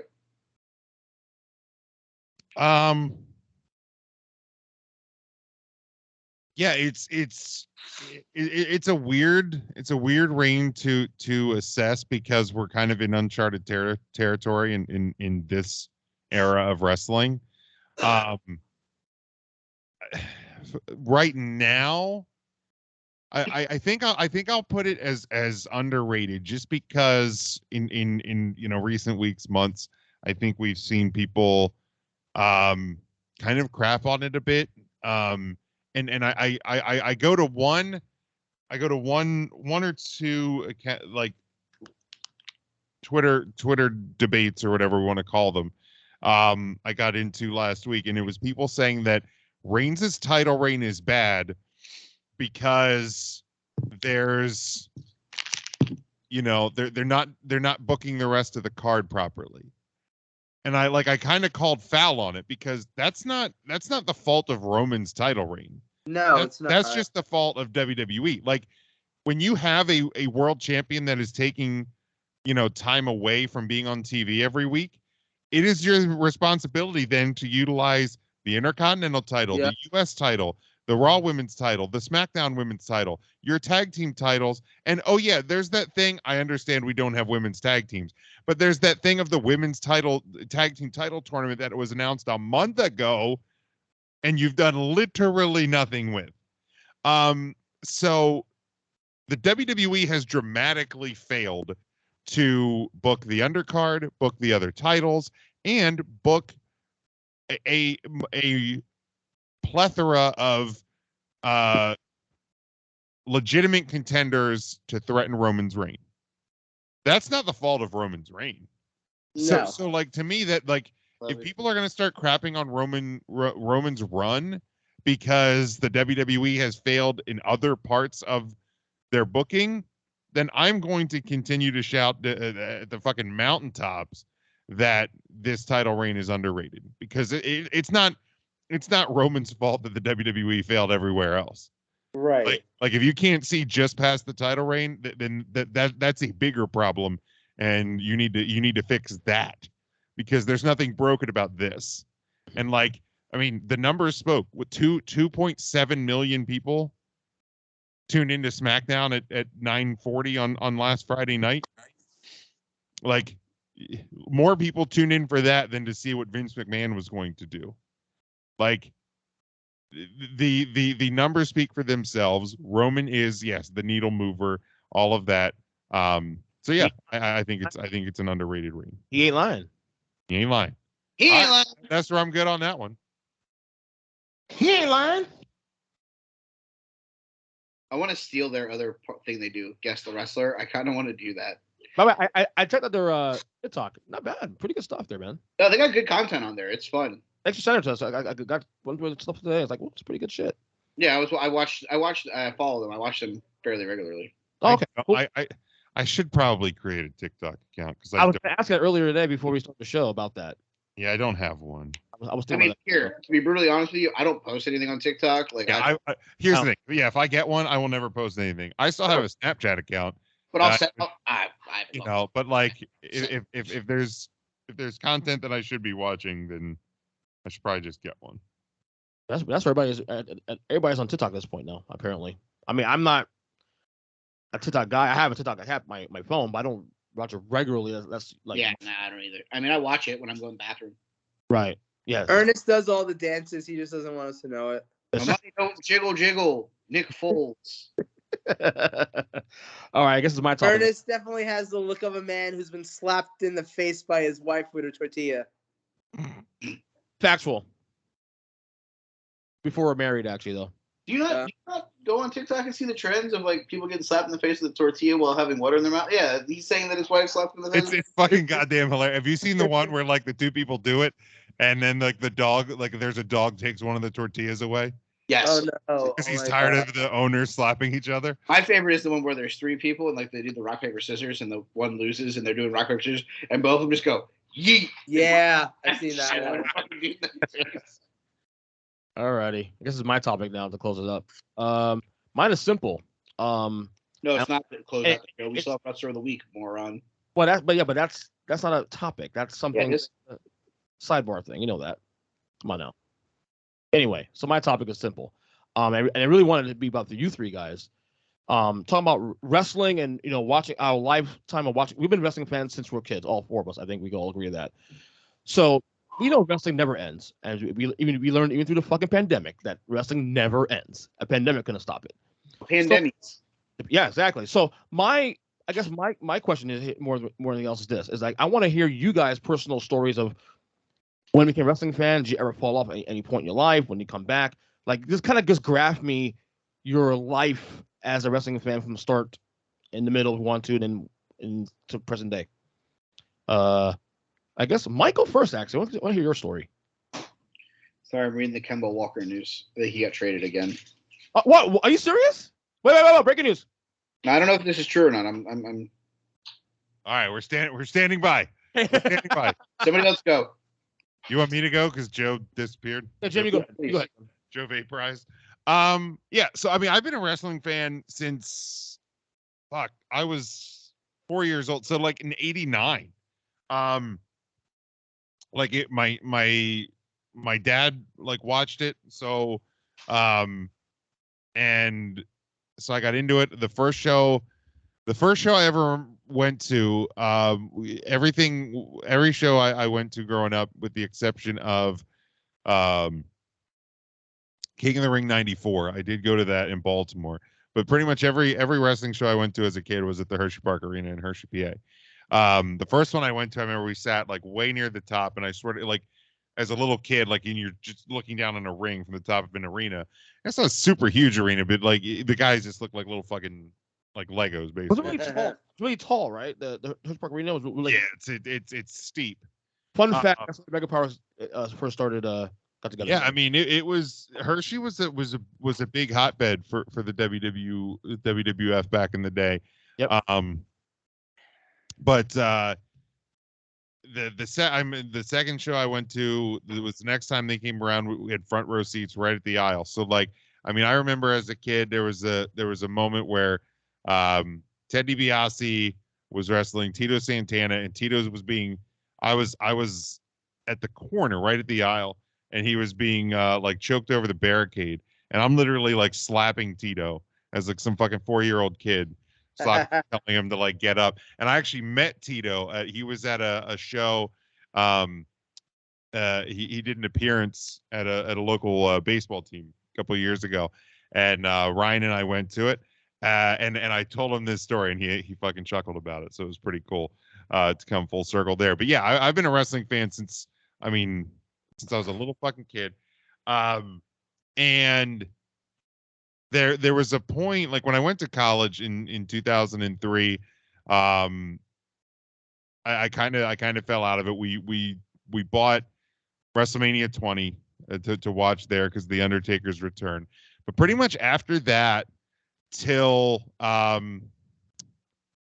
like I would check in at some Rumbles, I would check in at SummerSlams, I would check in at WrestleManias, because a friend of mine in the town I live in, we like guys I went to high school with, we would get SummerSlam, Rumble, and Mania, and we'd always get together at somebody's house. So like I would see those shows, but I didn't watch it every week. I didn't really know a lot of what was going on.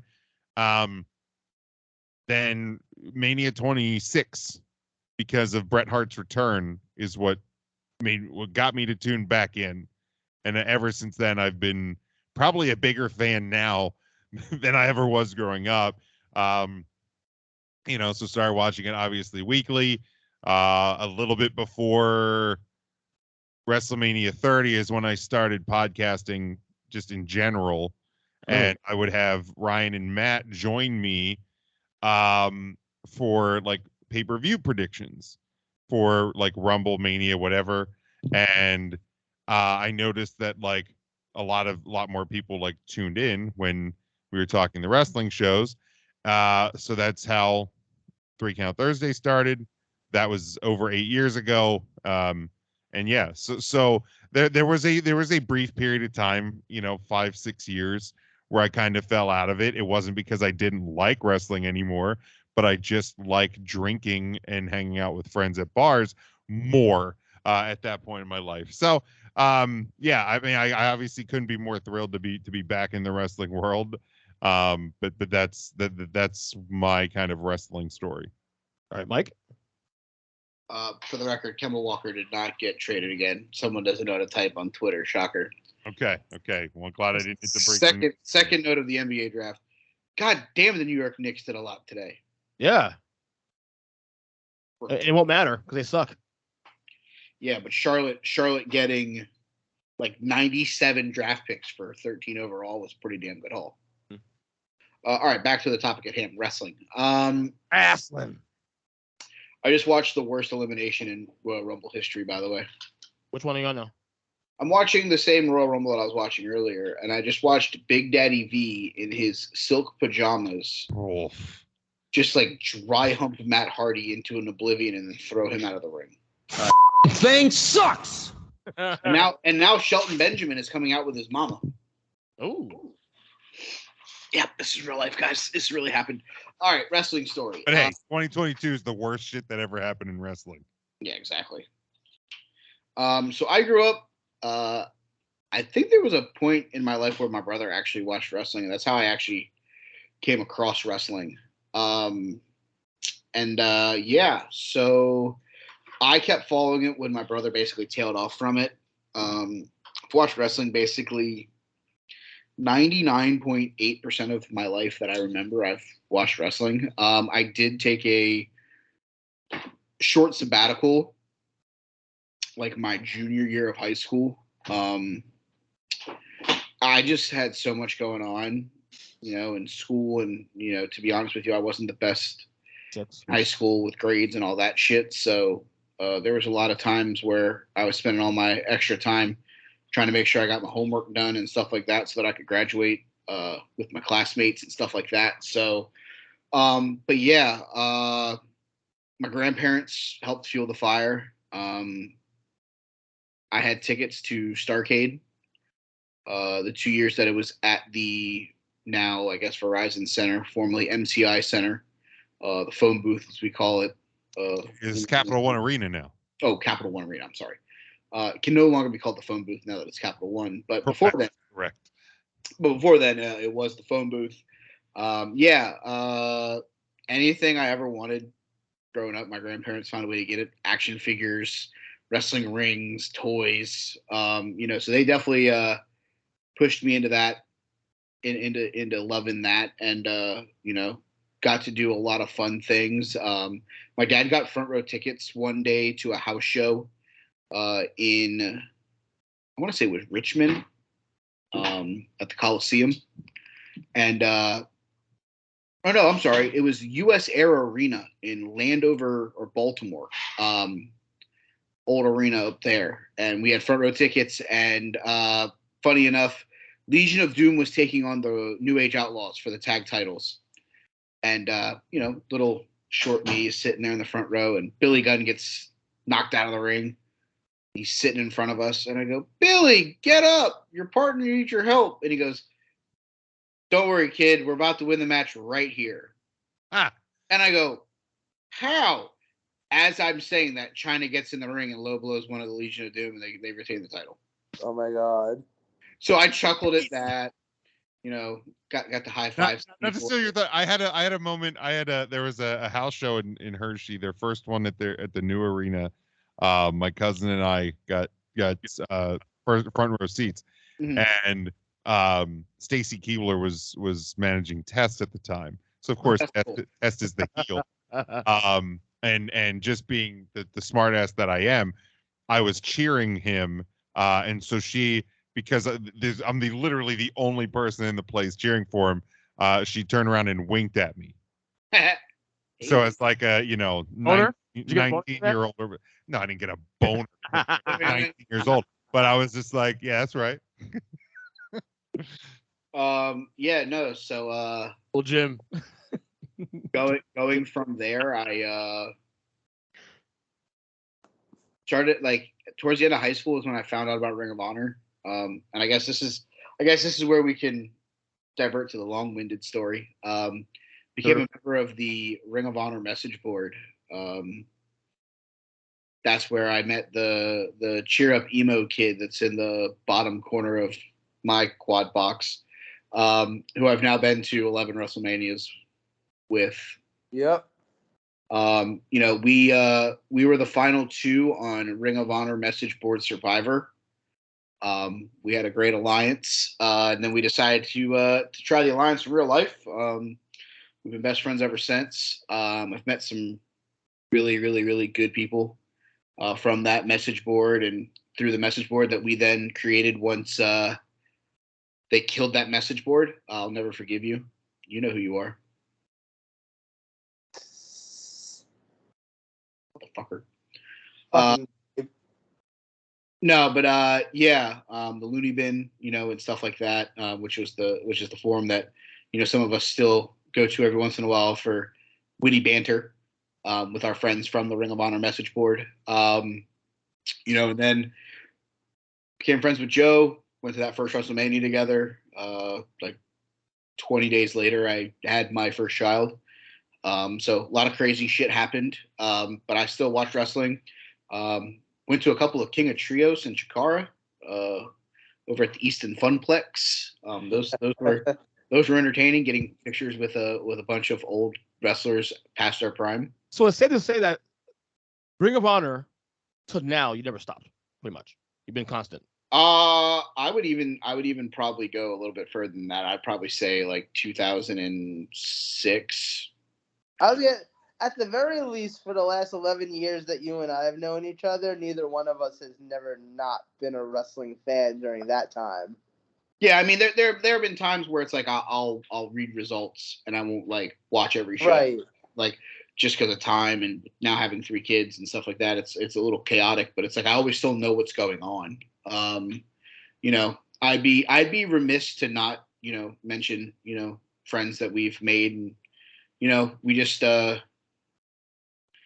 had to honor one of them. It was birthday of our good friend Parker, who's no longer with us. Was at the first WrestleMania that me and Joe ever went to together. I always hold that moment close, and every time I see that team uppercut picture that we took from Georgia Dome, I always get a little tear in my eye because I feel like Parker would be a member of this show in some way, shape, or form. Oh yeah. If he was here, whether it was listening every week and calling us as stupid as can be, or he'd be the 5th member of this show, and we'd be having a 5-box instead of a 4-box for those of you watching on YouTube. It's cool to keep watching wrestling. It's cool to know that there are people that are our age that are watching it with us that are enjoying it as much as we are. But it sucks that guy's not with us to talk how stupid Vince McMahon is for trying to pay off a prostitute, or how dumb John Laurinaitis is for his dumb shit, or he would probably be talking about how much cocaine Tony Khan's doing right now with us. I would love to know his opinion on AEW. Yeah, like because it could go either way. He could easily be one of the people who is like total fanboy, or he could be one of the people who is like, yeah, no, this is shit. When did he pass? 2018. Does that sound right? 17 or 18, I think. 17 or 18. I think it's been 5. It was SummerSlam was in New York that year. So it was one of those too, like in Brooklyn. Yeah. Yeah, so it's like I'll never forget the WrestleMania, the first WrestleMania in New York. Yeah. Upper Deck, and he came out and met us for dinner that night, and we did our fun little traveling circus that weekend. Yeah. So it's stuff like that. It's the memories. It's the people that we've met along the way. There's a lot of fun things that I've been able to do in my life because of professional wrestling. There's stadiums in parts of the world that I'll probably never would have seen without professional wrestling. So I'll always tell anyone, and I actually had a colleague of mine. I'm not going to say friend, colleague of mine. The other day, two weeks ago, I was at a friend's house. We were watching an old Royal Rumble, and looked at me and he goes, "You still watch that?" And I go, "Yeah." He's like, "Because you want to ask him, mind answering why?"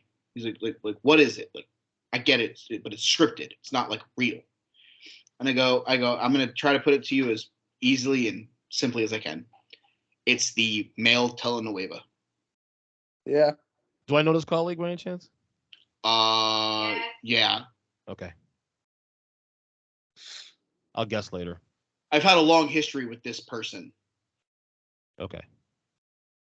So you can guess when we go off the air. Okay. But no, I said, it's not that everything's predetermined, sure, but it's like the story of how you get there. It's the drama, it's the, stuff like that. It's like, that's what draws you in. Like, Yeah, like wrestling match being predetermined is one thing, but it's still a art of how they get there and what they do when they're there. And once I explain it to them that way, it's a form of entertainment. Like I've never understood people's arguments. It's like someone being like, "Oh, you watch Cheers?" They're not really all friends at a bar, right? Like, right. It's all TV. Yeah, it's all. His one argument that he kept going back to is he goes, for people that outside wrestling fans, so not the people that are listening to the show, right? People see wrestling as a combat sport. His thought process is that most wrestlers in a WWE ring would not be able to survive against other combat sport athletes because what they do is scripted.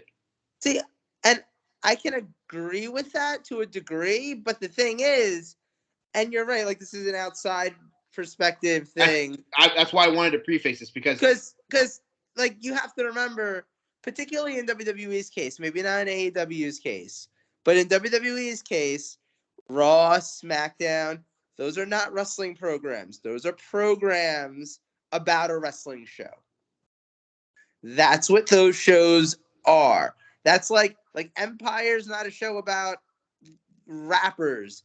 Empire's a show about the rap industry and the music industry. That's what that is, So like it's like tuning into Empire and being like, "Oh, but like these rappers would never sell as much as Jay-Z sells." Like, well, no shit. They don't need to, because in the universe on the show, they're the fucking #1 artists. And that's all that actually matters. Did you finish Empire, by the way, Joe? Did you finish it? I don't remember, now that you say it. I don't know if I finished the last season. I didn't finish it last season. Yeah, I think I might have given up somewhere in between Justin Smollett, like, not getting beat up by people. Justin Smollett? Yeah, whatever his name is. Love the soundtrack, though. Joe, what's But Joe, before you go, Mike, you hit on something really, really good too, and yeah, I want to make sure I don't miss on this, and it's the friendships and the relationships. Like, I mean, I'm sitting here with 3 people that I've never met in real life before, in person before. Right. The 3 count guys. Ryan and I have been best friends since since I was in like 9th grade. We went to school with Matt. But like we weren't like super close. We knew each other. We were friends. We played like baseball together growing up. We were never like super close. And it was the podcasting and really wrestling that brought us together. Ryan knew Mark and Tim through work, but like, I mean, I talk to those guys every day. I have talked to those guys every day for the last,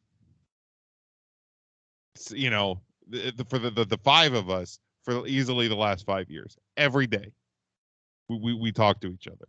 Like, we are aware of each other's lives. We've gone through highs and lows together. Yeah. Like, I mean, those guys are family. I talk to you guys every day. Like, yeah. You know what I mean? Like, none of this happens without wrestling. Yeah. Like, it really doesn't. Look, I'll even one up you on that. Like, I have a younger brother. He's 30 years old, Jesus Christ. But he is my younger brother. He's 9 years younger than I am. We talk, I'd say, over text message. We probably text each other at least once a day. We're either talking about music or wrestling. Like, wrestling is something that we've had, like, he knows it because of me. If he was on the show right now answering this question, he'd be like, "Well, my brother watched it when I was a kid, and it was always there," Like he still has my fucking WWF DVD collection. I had WrestleMania 17, like the original one. It has scratch and everything. Like, he has my original Ring of Honor DVDs, the fucking red cover ones, where like they were all the same, I took him to his first wrestling show, which was like a Ring of Honor wrestling show, in 2004 at the Rexplex in Elizabeth, New Jersey, I think AJ Styles and CM Punk was the main event on that show with Ricky Steamboat as the referee. I'm pretty sure. So, like, yeah, like my brother and I, literally, like 9 times out of 10, if we're talking about something, it's something wrestling related, you know. So, like, yeah, it does. It's something that bonds people in a lot of ways. It amazes me too, also how long, like I've been watching since '87, how it still stays as relevant as it is. Yes, it has cycles, was more popular than other years and others, but to see the different eras through the decades, still 7 years old. I'm not 42 years old, and it's still mainstream. It's amazing. Yeah. So okay, so for me, I'm another one of those where like I can't actually pinpoint when I started watching wrestling. It was just kind of always on. Like as long as I can remember having any kind of memories of there being something on a television in my house, like wrestling was the thing, you know. I don't know what made me become drawn to it. I was a kid during Hulkamania. I was in New York City, so I got all the WWF stuff. So I don't know. I was a total Hulkamaniac. I was a total Ultimate Warrior fan. I was 100% that kid. Had the wrestling buddies or whatever the hell those pillow things were called to prove it. You know, I've twice in my life basically stopped watching wrestling. Once was around 1995, 96, like late 95, early 96, where pre-NWO, so WCW was sucking. Hogan was over there. Stopped watching wrestling then. Huh? So I can only imagine why you stopped watching wrestling. Right. Yeah, I mean, seriously. Right. Like yeah. Pre-NWO, Hogan versus like the fucking what was it called? Kevin Sullivan's team, Dungeon of Doom. Dungeon of Doom. Good God. Right. And the WWF wasn't exactly doing a lot better either in a lot of ways. Can you believe that you weren't a big TL Hopper guy? Duke the Dumpster Drose? So I definitely lost interest in those two companies at that point. And the thing that brought me back into wrestling at that point, I'll never forget, it was about summer of 96, probably about this time of year, 1996. I was looking through the TV guide because I was a dork as a kid. I used to religiously read the TV guide every week. And I noticed that at 2 a.m. on Saturday night on the MSG channel, just the local sports channel, there was something called ECW Wrestling. And I was just like, I don't know what the fuck that is, but there's more wrestling than just WWF and WCW. Kind of want to check it out, just like pure curiosity. So I'll never forget, I was 96? I was like 13 years old. I was probably 12 still, actually, time of the year. And I stayed up because it was summer, school was out. I stayed up on a Saturday night until 2 a.m. and I watched that 1 hour long episode of ECW where half the commercials are just them selling new videotapes for ECW shows. And the promos were set to like the music from the Pulp Fiction and all of this. And that first episode, the entirety of it was one match. And it's to this day, I consider it my favorite pro wrestling match of all time. It was a fatal 4-way for the ECW TV title with Chris Jericho, taking on Shane Douglas, Pitbull number 2, and Too Cold Scorpio. And that fucking match is amazing. It's got great wrestling. It's got great storytelling. Like fucking Francine literally turns on Pitbull number 2 mid-match, like, and joins the franchise. And then like the other Pitbull comes out and he's got that halo on, and it's like, oh dear God, his neck is broken. Oh no, fucking Shane Douglas is touching the halo. Like he fucking went Beyonce on him. It was crazy. Like the whole thing and just the whole way that they presented it and everything, I was just like, I'm fucking in on this. Like I am in on whatever ECW is. And I'll never forget, I recorded the shows like on VHS. I would record it every Saturday night at 2 a.m. And then I'd spend the rest of the week rewatching all of the episodes that I had recorded up until that point. So like 6, 7, 8 episodes, you know? And I fell off on ECW very quickly because I would always fall asleep. It's something that I forget to set the PTR. I know, that's a shocker, right? Dude, anything else you fall asleep to? I've watched two events with you, and both events you fell asleep at. Yeah, I know. Yeah. I've been doing this since I was 12. Yeah. So, I definitely fell off on ECW, but that was enough of a spark for me. And then the NWO happens, and everyone, if you were even remotely a wrestling fan, you tuned in to see what the fuck was going on when Scott Hall and Kevin Nash started showing up in WCW on Nitro, you know? So, like, that got me back into it. Like, I credit ECW in 1996 for getting me back into it at the exact right time, because it was right then when all of a sudden you had the NWO happening and WWF got kind of good a little bit. You had Mankind showing up and all of that, you know? The second time I fell out was around late 2005. And it was mostly because WWF kind of sucked at the time. That was like, you know, Gene Snitsky was around. Yeah, their Heidenreich was one of their main push guys. Like, there was a lot of bad shit at that point in WWF. I wasn't a particular fan of Triple H at that time, and he was running, like, he was doing the Roman Reigns thing, basically, and, like, you know, just, like, having everybody, like, fucking bow to him. There was no WCW. TNA, I did watch the weekly pay-per-views around 2002, 2003. By 2005, it was like, great, I got to wait up till 1 o'clock in the morning and watch them on Fox Sports, and we all know that doesn't work for me. So, again, like, kind of just fell out of it. Missed a bunch of Ring of Honor shows that I just couldn't make it to, so, like, fell out on them, because for a while they were always in Jersey and New York City and stuff. I don't remember why. Like, I couldn't get tickets to one of them, and then, like, another one, like, I couldn't go to it because it was, like, my cousin's birthday or some shit like that. So I just, like, missed a few in a row, and then it was like, all right, I'm kind of out on this. What got me back into wrestling, though, again, was Ring of Honor, actually, in 2007. And it was because I decided to go to a show. It was, I want to say, August of 2007. It was Manhattan Mayhem 2. And blindly went into this show. Literally, it just, like, hadn't been to a Ring of Honor show at that point in literally a year. I don't think I went to a single one in 2006. And I might be wrong about that. I might have gone to one or two, but I don't remember them.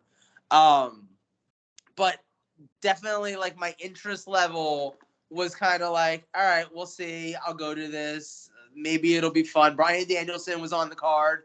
He's been one of my favorite wrestlers since 2002. So it was like, okay, Bryan Danielson's there. He's fighting some big baby Huey looking motherfucker from Japan. What's his name? Morishima. Mm-hmm. I don't know if he still wrestles or what, but I think he retired. Yeah. But yeah, if he didn't retire, he'd be in AEW like at least once every 5 months. So, you know, there was enough for me to go into this Ring of Honor show and be like, yeah, let me check this out. Let me see how it is. And the 2 main event matches on that show hooked me back into pro wrestling as a whole. And those 2 main event matches were Bryan Danielson versus Takeshi Morishima. It was a fight without honor. They fucking brawled everywhere. Bryan Danielson jumped out of the ring into the fucking first row of the crowd. I'm pretty sure his eye was, like, legitimately almost knocked out of his head in that match. It was crazy. And the other main event of that show was Jay and Mark Briscoe, who, one of the best tag teams all time, hands down. They would get more recognition for it if they ever got to a bigger stage. Unfortunately, probably not going to happen at this point. But they are one of the best tag teams in ring, hands down. And their opponents were 2 young guys at the time. You guys might have heard of. They've been pretty successful since. Kevin Steen and El Generico. I don't know if you know these guys. Who? I have no idea who that is. Who? Yeah. So long before Kevin Owens and Sami Zayn were out there, you know, on SmackDown and Raw every week doing their thing, I got to see them wrestle at the Hammerstein Ballroom in one of the best matches I've ever seen. Sir, please announce the name correctly. It's Hammerstein Ballroom. Sorry. Who? So yeah, I will always credit those two main event matches and that show. And 2007 Ring of Honor is probably my favorite year of Ring of Honor also, because like after that show, like I walked out of that show, stopped at the merchandise table and bought like 6 DVDs for like the shows leading up to it. Were they 3 for $20? Oh yeah, of course. Why do you think I bought 6? Like, just making sure. Yeah, no, it was definitely a long withstanding Ring of Honor joke. It was like buy 3 get 1 free. It was some shit. I definitely got like my money's worth out of it, and like did that because I was like, okay, now it's time for me to catch up. This show hooked me. I'm in. What are the latest releases that you have? What can I go home and watch? 2007 Ring of Honor is probably my favorite year of any wrestling company, other than 1996 ECW. So like I'm not kidding when I say that those two things hooked me back into pro wrestling, and I've not stopped watching since 2007. And there's not been a point since then where I haven't in some capacity watched it or like followed results or something, like Mike was saying earlier.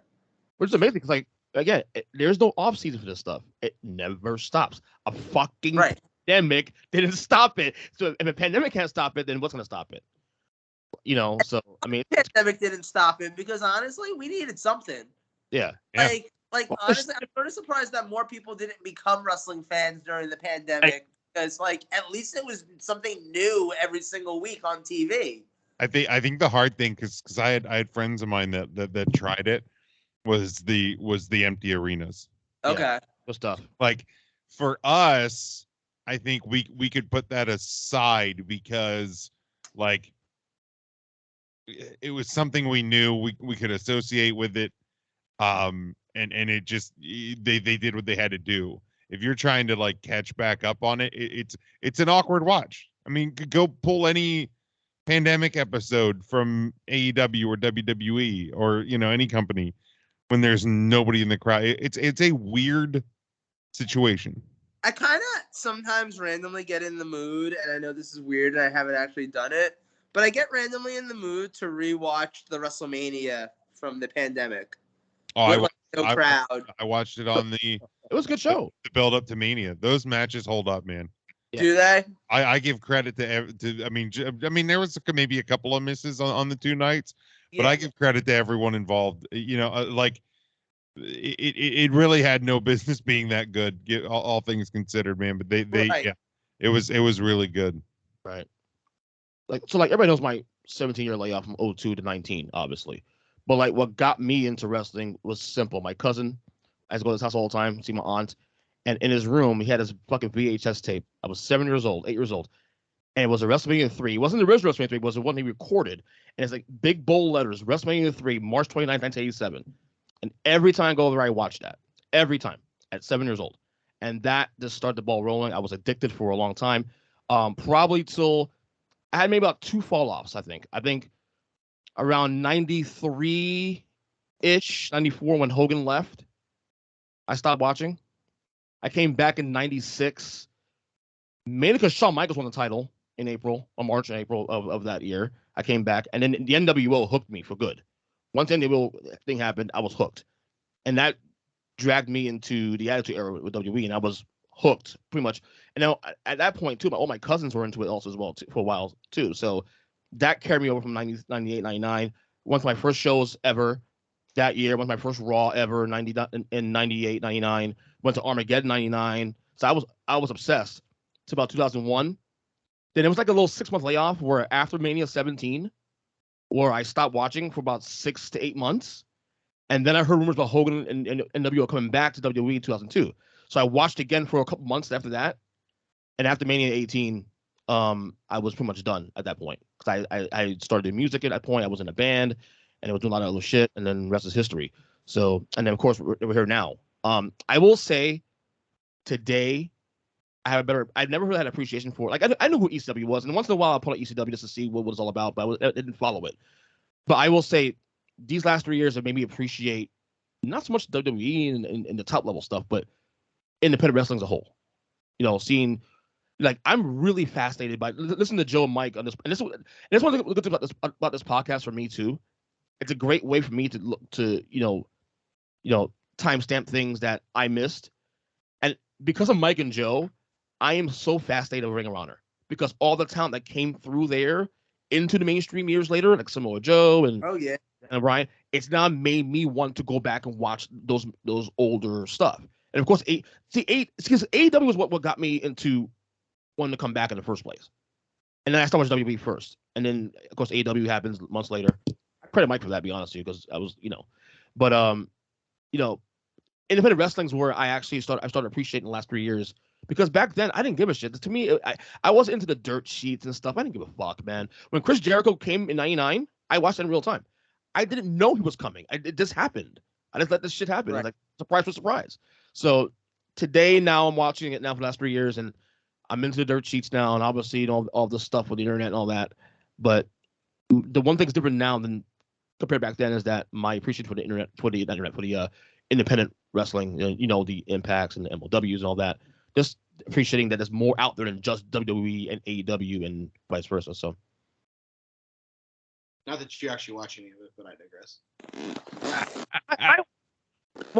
We mean the stuff now, like the independent stuff. Yeah, you don't watch the Impact Wrestling. Don't lie. I watch here and there. I don't watch it religiously. Watches Impact Wrestling. Don't lie to us. No, but I'll go on a match once in a blue moon. Like someone says like, "Oh, that match was great." Okay, well, I'll go on YouTube and see that match, and that's all. But I don't follow it. I do want to watch Slammiversary because I do want to watch the Queen of the Mountain match because I feel like me too. That was insane. I mean, I was only this year old when I found out that Jonathan Gresham was a black guy. That's actual. No, so I guess what I'll wrap this up with is, professional wrestling is one of those things where you may not love it all the time, but it always loves you. This is true. No matter where you go, no matter where you're at, no matter where you're at in life, if you can carve up a little time, professional wrestling will be there for you to enjoy it whenever you're ready to come back. It's truly the relationships that I've built through professional wrestling that I'll always hold closest to me. The stuff with Parker, obviously, notwithstanding, met a couple of amazing people through professional wrestling.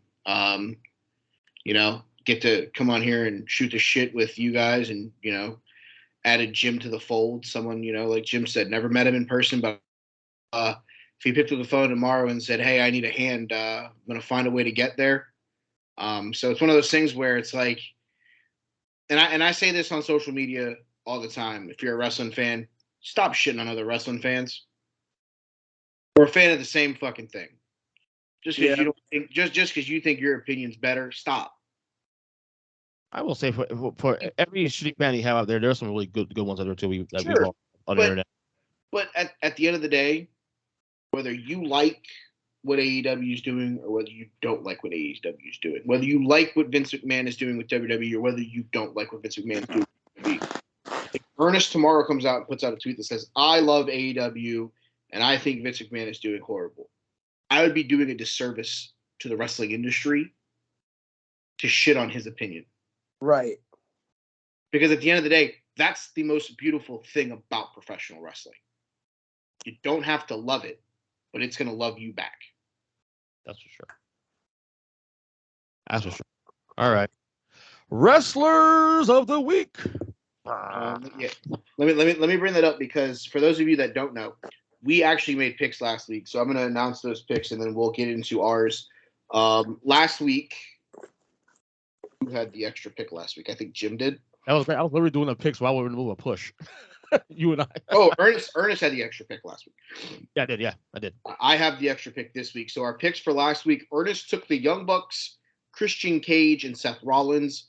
I took Jay White, who won the IWGP World Title, as well as the Commonwealth connection of David Hart Smith and Douglas Williams, who won the NWA Tag Titles.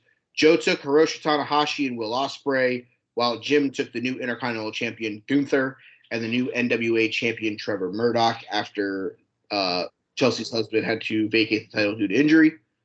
So that were last week's. I have the first pick for this week, and I'm going to start with the Impact Wrestling World Champion, retained his title in a match against Eric Young. I will take the walking weapon, Josh Alexander.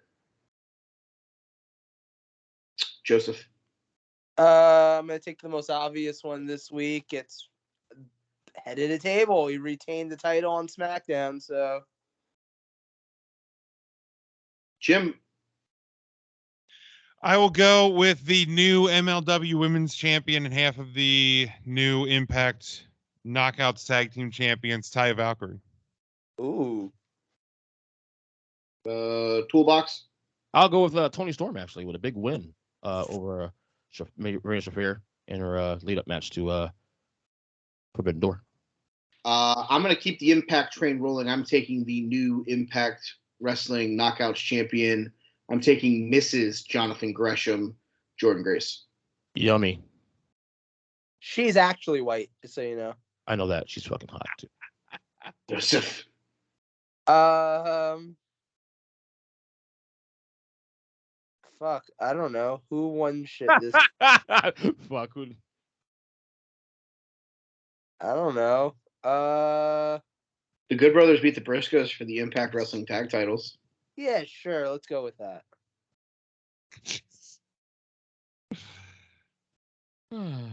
Jim?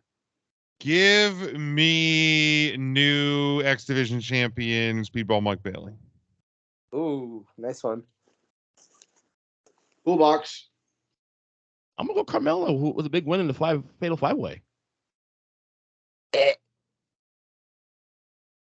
All right, hold on. Let me fill yeah, nice pick. I respect your opinion. It's okay. No, you don't. No, I don't. You'll be okay. I'll be gold. Disrespectful, stupid idiot. And last but certainly not least, somebody from the AEW roster that actually did something of service this week, punching his ticket into the All-Atlantic Finals. Always bet on the house. Give me Malachi Black. I like it. So that's your Wrestler of the Week nominees for this week. Next week, we will have the nominees. So it'll be the July, 7th show where we'll announce the Wrestlers of the Month for the month of June. So again, one more week of voting next week. Joe will have the extra pick next week as we continue this distinction moving forward. So, that's the Wrestler of the Week. A lot of fun. All right. Any final thoughts we got going? Another 2-hour show in the books. Over 2 hours. See, now that you say that out loud, like this is why professional wrestling is a good thing. Because this thing didn't feel like a chore. This thing didn't feel like it was like this long drawn out process. You just said 2 hours. I feel like we've been on this thing for 20 fucking minutes. I guess I'll just close it with the same thing. Love each other, take care of each other, be there for each other. Keep reaching for the stars. Enjoy Forbidden Door on Sunday, whether it's 7 hours or fucking 5 hours, whether you love the main event or not. Enjoy it. Enjoy professional wrestling. Ooh, I like that one. Joe, anything before we go? I literally just started packing, and I have a flight at 6:30 in the morning. So Flight, buddy. Yeah. Yourself. Get some sleep on the plane. Yeah, that's the plan. Yes, sir. Benadryl. Big Jim? 3 Count Thursday. Give it a like, give it a follow, give it a subscribe. Here's the deal. We can talk about. I always talk about professional wrestling, like I do about fat guys are allowed to call other fat guys fat. Skinny guys are not allowed to call fat guys fat. Wrestling fans can hate professional wrestling and talk about why they hate professional wrestling, but if people on the outside attack it, we unite against them. That's true. You can't talk shit on us. That's true. We can talk shit on our own shit, but we'll be goddamned if you're going to talk shit about our favorite thing in the entire world. So yeah, love pro wrestling. Let it love you back. Have fun with it. Like seriously, have fun with it. Yeah, absolutely. Let it be fun. No matter what it is you like, let it be fun. Yeah. Twitter, EasyPrison7. Check out me and Big Jim. We actually did Discussion Nobody this week. Him and I. Reviewing the Real World Homecoming New Orleans Homecoming rather. It's a really fun episode. Check it out, and of all podcast catchers.